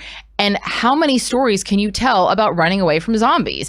They figured it out. So that's hard. That is very, very challenging. I mean, look at we were talking the other day about how impressive it is for a show to last 6 seasons, much less as long as this has lasted without being, a procedural like Grey's Anatomy, a different, operation of the week. We got to give kudos to the writing staff of The Walking Dead. That's impressive. Yeah, it is very impressive. Even if I got Walking Deaded out. But you know what? They kept me hanging on longer than they would. And a lot of other people didn't. The show wouldn't still be on the air if, if it died. It would have been canceled a long time ago if everybody had Walking died. But still people are... Walking died. They're still dead walking. Okay, let's keep going here. James Germain writes... hey, John, thank you for answering my question on Patreon the other day. My question, though, is, am I the only idiot that didn't realize that Raised by Wolves was in the same universe as Alien? I mean, when Mother picked up that helmet, have a filthy day. Is it supposed to be in the same universe as Alien? Have you seen it? Raised by Wolves? Yeah, I've watched the whole first season. I'll be honest with you. I thought the last episode was so bad that really? Yeah, I did. I don't know. Listen, okay, so here's the thing with Raised by Wolves for me. I have been into the show. I haven't loved it, but I've been into it and following along. I keep Akabar, I think is the name of the guy who plays Father. Okay. Riveted every moment he's on screen. I mean, and the woman who plays Mother as well is really, really good. And it's not Evan Rachel Wood. And I do believe it is not Evan Rachel Wood. I don't think it is. Because it looks just like her in the posters. Yeah, but, Have you watched it? I know. Okay, so here's the thing. You get to the last episode of the season, and I won't give away what happens. You better not. But it gets really bonkers. And bonkers can be great, but here's the big problem with it. They got to the end of the season, and the season 1 ends, and they had answered the grand total of 0 questions. And I'm not saying the end of a season of anything needs to wrap everything up and not leave a lot of significant dangling threads for what brings you to the next season.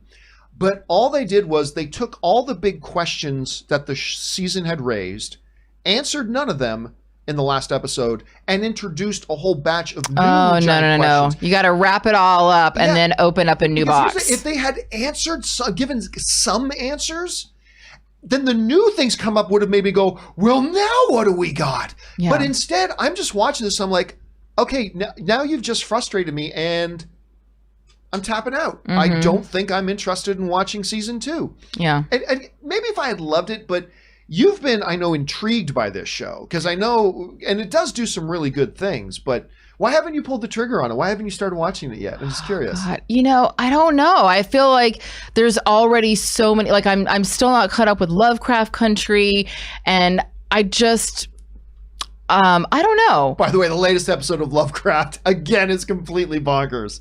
So I don't know. I guess I don't know. I haven't heard anyone talking about it. Then again, I haven't really talked to a lot of people, but I have not heard. You're the only person that I've talked to that I've heard anything from. Well, here's the problem. It's an Apple TV Plus show, and there are so it's not as accessible to as many people. And not as many people are tuned in to Apple TV Plus. And you know what? I get it, because Apple TV Plus did a horrible job launching that service. Oh, horrible. Yeah. There was no buzz about it. Nobody was talking about it. None of the shows looked particularly exciting. But I, on a whim, started watching The Morning Show. You know what? I was just about to say that. Fabulous. Because that's the thing is I realize why I haven't watched the show. I have Apple TV Plus. I have not watched a single thing on it yet. I bet you haven't even opened it up yet. I haven't opened it up yet because you know what? We're creatures of habit. When it's time to watch something, we're like, oh, we've been watching a lot of Harley Quinn, so we automatically are like, oh, let's go to HBO Max. Let's see what they're doing. I've been watching a lot of Woke, so I'm like, oh, what else is on Hulu? I've been watching a lot of The Boys, so I'm like, oh, what else is Amazon Prime playing? It's not on my radar. Yep. But The Morning Show is a show that I really, really want to watch. And so I feel like once I start watching The Morning Show, it's just going to open up my whole Apple Plus world. You'll love The Morning Show. Now, they've got some crap on there. Like the Jason Momoa, the one they really tried to push was this Jason Momoa show called C, and it's not good. But they've got this other show. Ray got me introduced to this other show on Apple TV Plus called For All Mankind. And it's awesome. Is that an astronaut show? Yes. Okay, that's what I thought. It rewrites history a little bit about the race to the moon and everything, but it's fantastic. It's absolutely fantastic. And then I haven't started watching it yet, but there's this Chris Evans, I don't know if it's a series or just a mini series, where his son is accused of killing somebody, and it's like even the parents, like Chris and his wife, aren't even 100% sure whether he did it or not. Right. But everybody tells me it's fantastic. And so there's this. Oh, that sounds really. I would watch that. But I'm not surprised that not a lot of people are checking it out. And here's the thing: even though I was universally frustrated with the show by the end of the first season, I think it will click for some people. Mm-hmm. So if you have not checked it out, is it in the alien world? Would you? I mean, Alien pretty well. I never would have thought that. Oh, and there's watching it, but I don't know. Maybe I don't know. Maybe. Well, maybe this person knows something that we don't. Maybe Ridley Scott has said something, and because Ridley Scott is the producer of it, so. Oh, okay. So maybe, but I did not. I will investigate that. If it's connected to Alien, I will watch it. Okay, let's keep on moving here. We just got time for one or two more quick ones here while Aaron's still with us. Let's see. Jim K writes, "Hey, John. I think AMC and Cinemark may be on better ground since reopening because when theaters first reopened, Regal ran full speed with morning late shows where AMC began shows at 1 to 2 p.m. and last show at 8 p.m. I think Regal spent through more cash. I really don't think that's much of a factor. Not to mention, every theater is different, right? One local AMC theater may have only, like I know there was an AMC theater I think it was in Pennsylvania. I think it was. Anyway, that was like literally only playing movies after 7 p.m. But then there were movies there were theaters that were showing like they were running all day. But I think it really does go location to location. I don't think Regal as a chain was running morning, afternoon, and evenings, and I don't think AMC as a chain was only doing whatever. So I don't think it balances out that way. Listen, I think it's the wrong decision for AMC and Cinemark to stay open right now. I think they need to go into hibernation mode, conserve their resources, and so they can still be alive and survive when the movies come back. But there could be some advantages to staying open, not having to go through all the expense of restarting up operations again once you've closed them down again. Maybe they're able to get a little bit of that business that was going to Regal. So we'll have to wait and see. I still think it was the wrong decision, but we'll wait and see what happens. All right, let's see. Bill Hauser writes, was great seeing Sharon Osbourne and Kobe Bell from The Gifted on Aaron's episode of Lucifer, as well as later seeing the reunion of President David Palmer with his brother, President Wayne Palmer. Did he play, wait a sec, did the guy who played Metadeel, did he play Wayne Palmer in 24? I don't remember that. Oh, DB Woodside? Yeah, did he play that? I don't remember him in that. But at any rate, who's Kobe Bell? I can't remember who she is in The Gifted, and I love The Gifted, but I can't remember who she played in The Gifted. But just in general, it was great seeing. But just briefly, I know we're already past 11:30 here, but that's okay. Just in a nutshell, one thing I haven't had a chance to ask you yet. What was your experience like being on set of Lucifer and working on a set of Lucifer? Oh, it was great. It was really fun. You know, as we've talked about, Leslie Ann Brand is one of my best friends. We've been friends since we were on Spartacus together. And so sadly we didn't. She plays Maze in the show. She plays Maze in the show, yes. And she was really like, we thought it was going to be the last season. And the casting director, Rebecca Mangieri-Reed, had also cast me in All Rise. So it was kind of an easy sell when Leslie Ann was like, hey, Aaron Cummings, Lucifer, it's our last season. And Rebecca was like, obviously, duh. And so there was a role that came up and it required someone to be able to just like cry on cue. And that's kind of what I do. And so I went in and it was really fun. I got to hang out with Leslie Ann during the table read and we were shouting all these little profanities and private jokes, and everybody was looking at us like, what are you guys talking about? But then I worked with Lauren and Tom Ellis on the days that I was working, and they were lovely. You know, it's nice to go into a show that has been working for multiple years because the crew is just a well-oiled machine. You know, they're not reinventing the wheel. They're not, even when we were on location, which all of our stuff was on location. You know, when you go on location, that's when you usually see the wheels falling off the cart. Right. With just people not knowing what's going on. And it was just a very chill, relaxed, lovely environment. And my husband, Tom, did a pilot that didn't get picked up with Tom Ellis years ago. Tom Ellis played Frankenstein and my Tom played Frankenstein's monster. Appropriate. And so it was nice to be able to be like, oh yeah, my husband's Tom Degnan. And he's like, oh my God, yeah, Tom Degnan. So it was just a really lovely experience. Awesome. Well, listen, Aaron, we know we got to let you go. So thank you so much for being here. And thank you to Joey Bishop for being here. And in the meantime, where can people follow you and your adventures online? Oh, I would love for you to come listen to me rant on Twitter at Aaron L. Cummings, or just come and look at some fun stuff on Instagram, which I try to keep a little bit lighter, at Aaron L. Cummings as well. And if you check out my stories on Instagram, you will usually see a lot more of Joey Bishop. All right. Thanks a lot for being here. And we will talk to you. And we got to play that Game of Thrones. I brought you gifts. You brought me gifts? Bring this up when we were talking about the drive-thru. I brought you. I love Junior Mints. Yeah, some movie theater candy, some Junior Mints. I haven't had Junior Mints in ages. Some Raisinets. I don't eat raisins. Oh, they're the grossest things ever. Who does?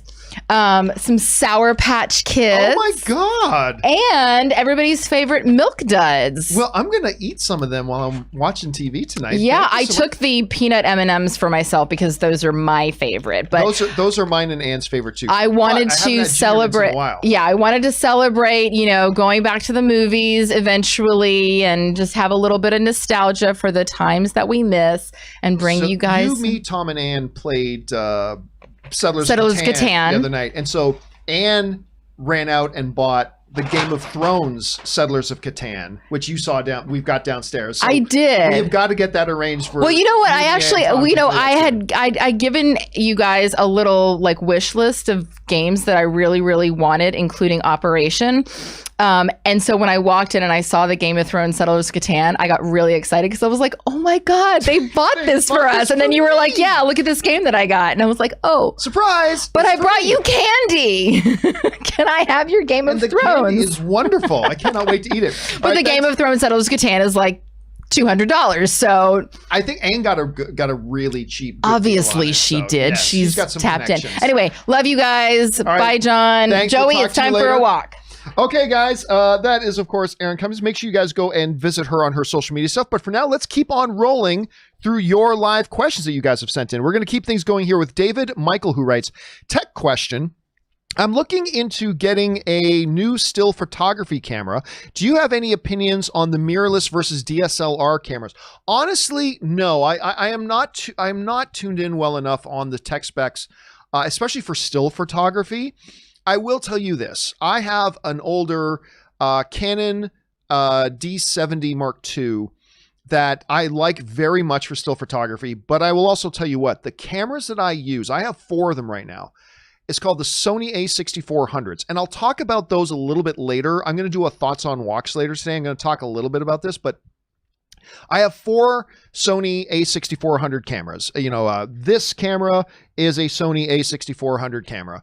This camera is a Sony A6400 camera. The camera pointed to where Aaron was sitting a minute ago is a Sony A6400 camera.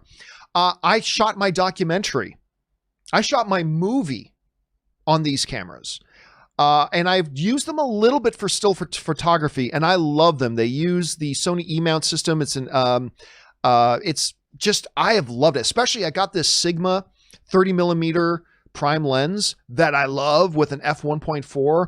Listen, there are people out there spending $5,000-$6,000 on cameras right now. I am telling you what, for $1,200, you can get a Sony A6400 with a kit lens, like a 16 to 50 millimeter kit lens, and a prime Sigma 30 millimeter 1.4 lens for about $1,200 total.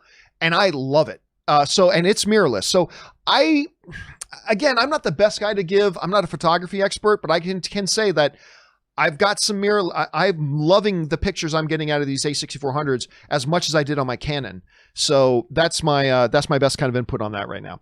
All right. Wyatt Bender writes, hey, John, I know you're a fan of the OG Perry Mason show. I used to watch it when I was a kid, yeah. Is there any other crime drama shows you enjoy? My favorites so far have been Blue Bloods with Selleck. I never did watch that one at Donnie Wahlberg. Law & Order, I did used to watch a lot of the reruns of Law & Order, I did. NYPD Blue and Suits. A lot of crime ones. I don't know that I've watched Law & Order. I think everybody watched Law & Order at one point or another. I was also a big fan when I was a kid of watching, not Perry, obviously I already watched Perry Mason, but Matlock. I don't know why, John, the show, when I was a kid, I used to like watching Matlock. I don't know why. I just did. Maybe it's because I already liked Perry Mason, like watching the old reruns of Perry Mason. So a show like Matlock came along and I enjoyed doing that one too. So there's that. I'm a bit of a fan. I gotta say, there's a show. I do not like the Chicago shows that are out, like Chicago Fire and stuff like that. But their cop one, the Chicago PD, I really do like that one. That one I'm really quite into. I don't watch their other ones, Chicago Med, Chicago PD. I think there's another one, Chicago something else. But Chicago PD, I actually really do enjoy. I like watching that one. So there's that. All right. Let's see. Next up, Andrew Bootsma writes, I first submitted this question through John Campea. Could you discuss this article? I haven't read an article. I can't discuss an article. I don't have time right now to bring it up and read it and then discuss it. So unfortunately, no, I cannot do that. I'm sorry about that. Thank you for your interest in that, but you actually have to tell me what it is you want me to discuss. I can't take time right now and spend 5 minutes to load up an article, unfortunately, read it through and then give thoughts on it. I just don't have time for that. Sorry about that, Andrew. Brit Pop Ruled the Mid-90s writes, hey, John. What's your opinion of my top 5 comic book movies of all time? Number 5, Into the Spider-Verse, shockingly good. Number 4, Man of Steel, effing masterpiece. Number 3, Avengers Assemble. I'm guessing you mean the original Avengers movie. Number 2, The Dark Knight. Number 1, Superman the movie. It started it all. Well, I mean, these are all terrific films. These are all terrific films. Spider-Man Into the Spider-Verse. Listen, everybody looked at me funny, but the year that Black Panther, Avengers Infinity War, and Spider-Man Into the Spider-Verse, everybody is shocked when I say the best comic book movie that year was Spider-Man Into the Spider-Verse. I truly believe that. I'm not downplaying Black Panther. It was fantastic. I'm not downplaying Infinity War. It's amazing. But that's how good, from a filmmaking point of view, from a narrative and story point of view, from a character point of view, from a script and dialogue point of view, that's how good I think Spider-Man Into the Spider-Verse is. I actually thought that was the best comic book movie of the year. And I hold that today. Again, not downplaying how great Black Panther was or how great Infinity War is. Not at all. It's a commentary on how good I think that movie is. Obviously, you know what I think of Man of Steel. I don't have the original Superman, honestly, in my top 10. I'm not even sure I have it in my top 20, to be honest. Honestly, I don't even think it's the best original Superman movie. I think Superman 2 was probably the best of the original Superman movies, but nevertheless, it is an iconic film nevertheless. All right, and to me, the original Avengers movie, to me, is still the best comic book movie of all time. I think that original first Avengers movie is the best comic book movie of all time to this day. And obviously, that's right up there, of course, with The Dark Knight as well. The Dark Knight is absolutely one of the big masterpieces. Many people find it to be the best comic book movie of all time. So those are all great. Michael McCann writes, one of two. Good morning, John and Rob. Well, Rob's not here on Thursdays. And maybe Aaron, who just left. I had myself cryogenically frozen in 2017 and just woke up. Before I check out all the movies I missed, was wondering what your thought were on the Flash movie, Ben Affleck's Batman, and Star Trek 4, right? Which all must be out by now. Oh, dude, it's so funny. Whenever we talk about, I mean, the one that breaks my heart the most, I mean, especially after a Star Trek, what was Star Trek Beyond, which I think was the best of the J.J. Abrams era produced Star Trek movies. That was the most recent Star Trek movie, was Star Trek Beyond. I thought it was the best of the bunch. I thought it's fantastic. I love that movie. I think it was terribly marketed, terrible trailers, but I thought the movie was quite good, all that kind of stuff. But the one that really breaks my heart was the Ben Affleck one. You know, I love Ben Affleck's interpretation of Batman. I think he is one of the best directors in Hollywood right now. He is a lifelong passionate Batman fan to the point that he actually built a Bat cave in his home. Everything I've heard from people who have read his script, and full disclosure, I haven't read his script, but from everybody who I've heard has read his script said it's like maybe the best Batman script ever written. The fact that we were going to get Joe Manganiello as Deathstroke in it, I mean, that's the one that breaks my heart, Michael. Prometheus 3, Avatar 2, and the Cyborg movie. Oh, and why the hell is everyone wearing masks? Love the show. Keep up the great work and bring on the filthy. Thanks so much for that, Michael, and welcome back to the land of the living, my friend. All right, Aaron McDonough writes, hey, John, just curious to know, what are some of the recent films to come out this year that you have gotten the chance to watch lately? Also, been watching since the AMC days. Have a great day. I don't know. I'll be honest with you. I hate questions where I got to now think, okay, what did I watch recently? I can never remember or pull it off the top of my head, so I don't know. I know that my favorite movie of the year is still The Gentleman. Now, I'm really a sucker for the Guy Ritchie style of filmmaking, and I flat out loved The Gentleman. It is still my favorite film of the year. Now, I haven't seen Nomadland yet. I love The Five Bloods as well, but honestly, for me, the best one of the year is still that. I mean, there have been other films that I've liked this year. Obviously, I liked the Charlize Theron Old Guard movie. I thought that was really fun and good. But I can't remember off the top of my head.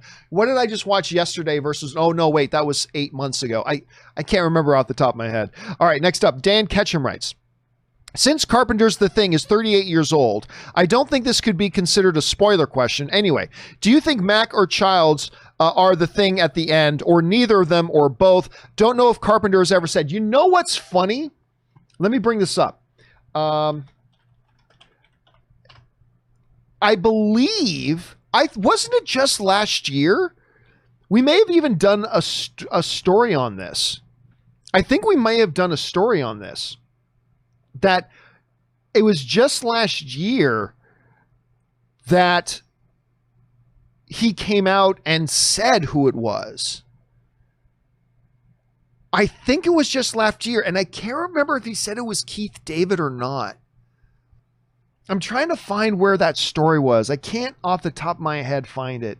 Maybe I'm making something up in my head, but I thought last year he came out and actually said, whether it was, Kurt Russell or Keith David. I thought he said it was Keith David, which is the Child's character, but now I can't find it. Maybe I'm just making that up in my head. I cannot remember. In other news of The Thing, John Carpenter's saying they're probably going to make another one. They're probably going to do a remake of it with Blumhouse. And Carpenter said he's all on board for that. So it'll be interesting to see where that goes. But again, if you guys remember that story, I can't remember, but I thought he said it ended up being Keith David, but I cannot remember. Anyway, next up. Guillaume Labelle writes, Fatman with Mel Gibson is the Christmas film I never thought I needed in my life. Trailer is so damn bonkers. Also, watched The Princess Bride for the first time the other night. That was your first time? Now I get why it is so beloved. From the words of Vincini, inconceivable.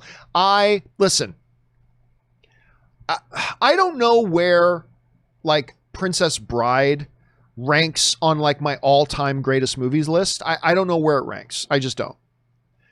But I will say easily, it is one of the most special films of all time. I don't know that I'll sit here and say it's a top 20 greatest movie of all time, but it is a special movie for so many reasons. And so I don't know how we differentiate between, what is the difference between a great movie and a special movie? I don't know. I don't care. It's not the discussion I'm having right now. All I'll say is that, to me, Princess Bride is absolutely one of the most special movies ever made. So have fun storming the castle. All right, I'm glad you had a chance to watch that. Toy Box Killer writes, Hey, John, did you see the trailer for Mel Gibson's new movie, Fatman? We talked about it off the top of the show. I cannot believe this movie exists. What are your thoughts on the movie? And is the trailer being a little deceptive, meaning it looks serious, but really it's a comedy? Here's the thing. I got the feeling that its comedy comes from the fact that it's going to take itself so seriously. It becomes comedy. You know what I mean? But again, I gave my thoughts on it earlier in the show. Right now, I don't know if this is going to be the worst movie of all time or the greatest movie of all time, but I know that trailer is bonkers and it's totally got my interest. It totally has my interest. All right, Tobex Killer also writes, John, whatever happened to the evil John Campea? I would chat with him in the live chat, and I follow him on Twitter. Was that really you? Nope, that was somebody made up a thing like Dark John Campea or Evil or Earth 2 John Campea or an Evil John. I honestly have no idea who. It's probably somebody who is in the chat board right now. They just changed what their moniker name is. Julius A. Goodwin tips in $20. Thank you, Julius, for supporting the channel on that level, my friend. Julius writes, Hope you've been well. I have been well, thank you. I haven't been on in a while, mostly because my job, which I'm actually losing soon. Dude, that sucks. I'm so sorry to hear that. Don't feel too bad. To use an analogy, it's like if you had to work for the Jack Hines idiot all day, every day at Collider. Drove me nuts. Well, then there is a silver lining. You know what? I'm not trying to make light, like losing a job. It's never fun. It's never fun. But how many times have you probably heard stories from your friends about, geez, lost that job and it was horrible, but it ended up being the best thing that ever happened. And hopefully that will be the scenario for you, Julius. Hopefully it'll create an environment. You get yourself into a job that maybe you never even thought of before, and it ends up being such a different, more positive experience for you than the other one was. And you'll be thinking, oh my God, I should have quit that job forever ago. I hope that ends up being your experience. I really do. But still, hang tough, man. Hang in there, and I hope good things happen for you, Julius. And thanks for writing in and supporting the channel like that, man. I appreciate that. All right, next up. Ryan Holman writes, hello, John. Hello, Ryan. Hope you are having a great day. I am having a great day. Thank you. They say hindsight is 2020, and I'm so ready for 2020 to be in my hindsight. Absolutely. For the Oscars, do you think they will highlight / focus on the past of cinema due to the lack of material this year? Well, me and Aaron had this very long debate about that. I simply just don't think they should do an Oscars this year. I don't see the point, right? Now, I don't want to go into it too much because Erin's not here to defend her position, and she made some very valid points. But just my basic tenet is there's just not enough movies this year that are going to get proper release, even with all the changing new rules. And any award that no one's going to care about the Oscars this year, and any awards that give out, no one's going to take them seriously moving forward because, yeah, you won an Academy Award, but it was in that year when really there was nothing else, right? Or drastically a smaller batch of competitors. So I just think you put those things together. I just think they should skip it all together. So we'll see what happens. All right. Talking Ass Naked Lunch writes, I had the joy of introducing my adorable 3-year-old nephew to Superman, Reeve, Cavill, etc. He loved it. His delight made me feel like a child discovering Superman all over again. Have you had similar joy in introducing a child to any of your fandom? I have not. I had friends of mine when I lived in Saskatchewan, and when I lived in Saskatoon, Saskatchewan, Canada, I had these friends who had kids, and their kids were like my own. I loved these kids like you will never know. I love them dearly. And I got to watch movies with them for the first time, but I can't really think about times that I introduced them to something that I love. But I will tell you this. One of my favorite experiences is watching something that I already have seen and that I already love with somebody who's never seen it. That is one of my favorite things to do. So like I can watch like Deadpool 1,000,000 times if I'm watching it with somebody who's never seen it before. I can sit down. I've had the great opportunity to sit down and watch Godfather with somebody who's never seen The Godfather before and just love it. I've got the chance to sit down and watch Star Wars with somebody who's never watched Star Wars before. Whatever the movie is, Princess Bride, we were just talking about. That is one of my favorite things ever to do. I love that experience very much. And I got to assume it would be even more special with the child, particularly a child who's very special to you. So that's great, man. All right. Ed M writes, hey, John, I live in Liverpool, UK, and my walk into town past university is blocked off because apparently the Batman has started filming again. Yes, it has. I saw a big truck with the WB logo plastered on the front. Take care. That is great. And it's always cool when you can actually be there by the set of a movie you know you're going to watch on the big screen. Interesting point of order here. I actually had somebody send me an internal memo. And I cross-checked this, and it's legit. Somebody sent me the memo that all the crew and the cast on the set of Batman, which their working title right now on the thing is just Vengeance, but about their protocols that they all have to go through to satisfy their very, very strict rules they have about dealing with COVID-19 on set, especially since, Robert Pattinson got it.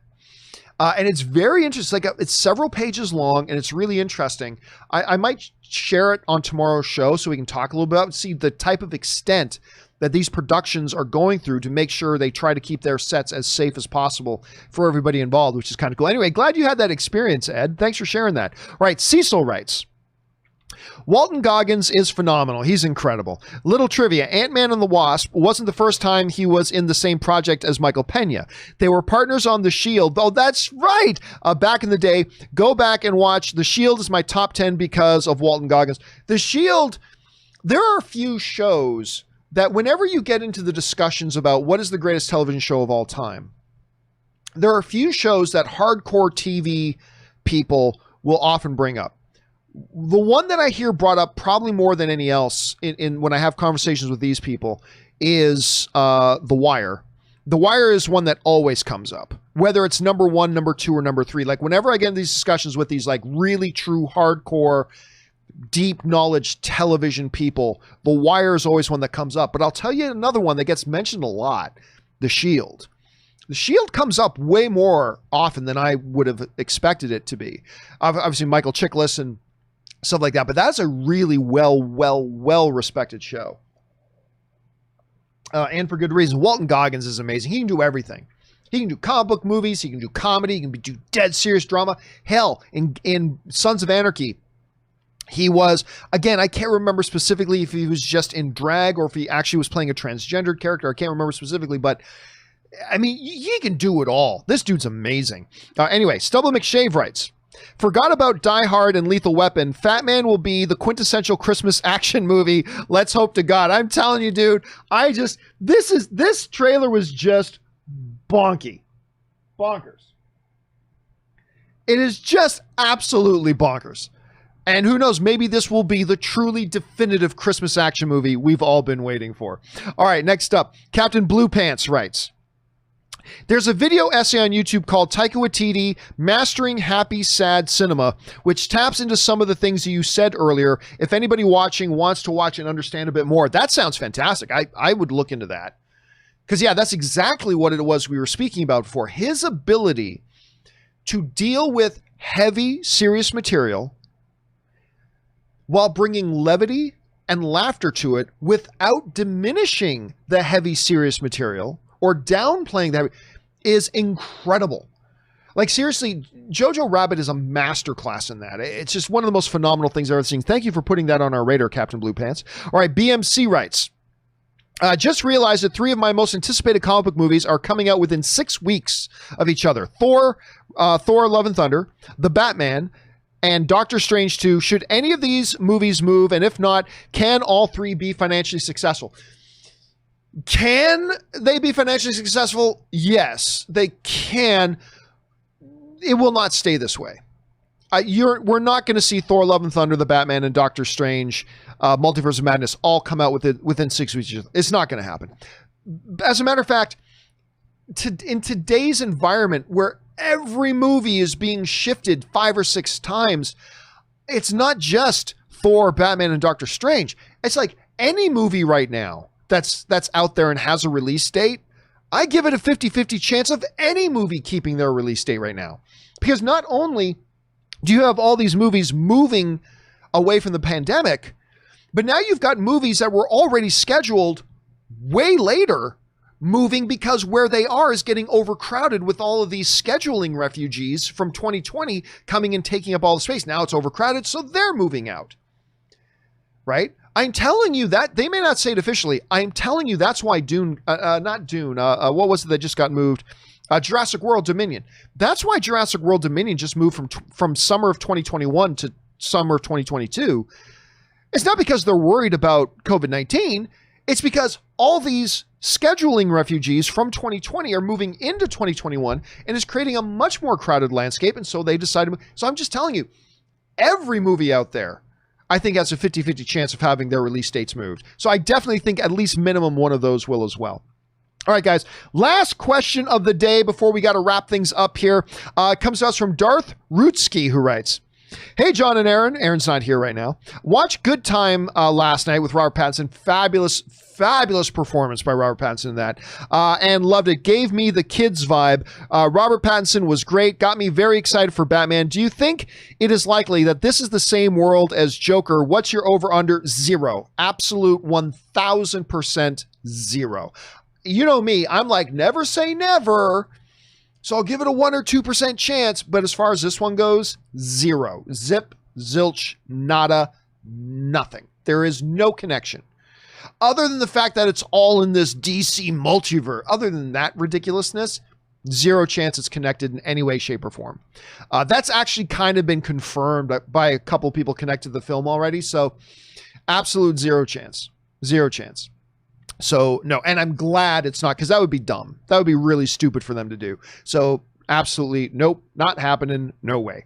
All right, guys, listen, there are still a few questions left here from Colby, Stephen Johnston, Pedro Milando, and a couple of others. Do not worry, guys. When we get to the live questions part of the show tomorrow, we will start with yours. You sent them in. We will get your questions answered. Thank you for sending them in. We don't have time for them right now, but we will get to them tomorrow. Keep your eyes open for that.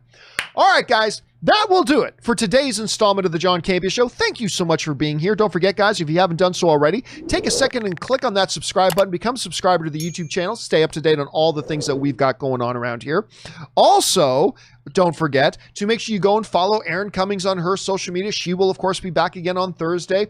And thank you to you guys for making this show a part of your day. You guys can be doing a lot of different things. The fact that you chose to spend some of your day here with us today is pretty awesome. Also, guys, please don't forget, do the 4 main things. Stay smart, stay safe, take care of yourselves, and please take care of the people around you. That'll do it for me for now, guys. Thanks a lot for being here. My name's John Campea, and until next time, my friends, bye-bye.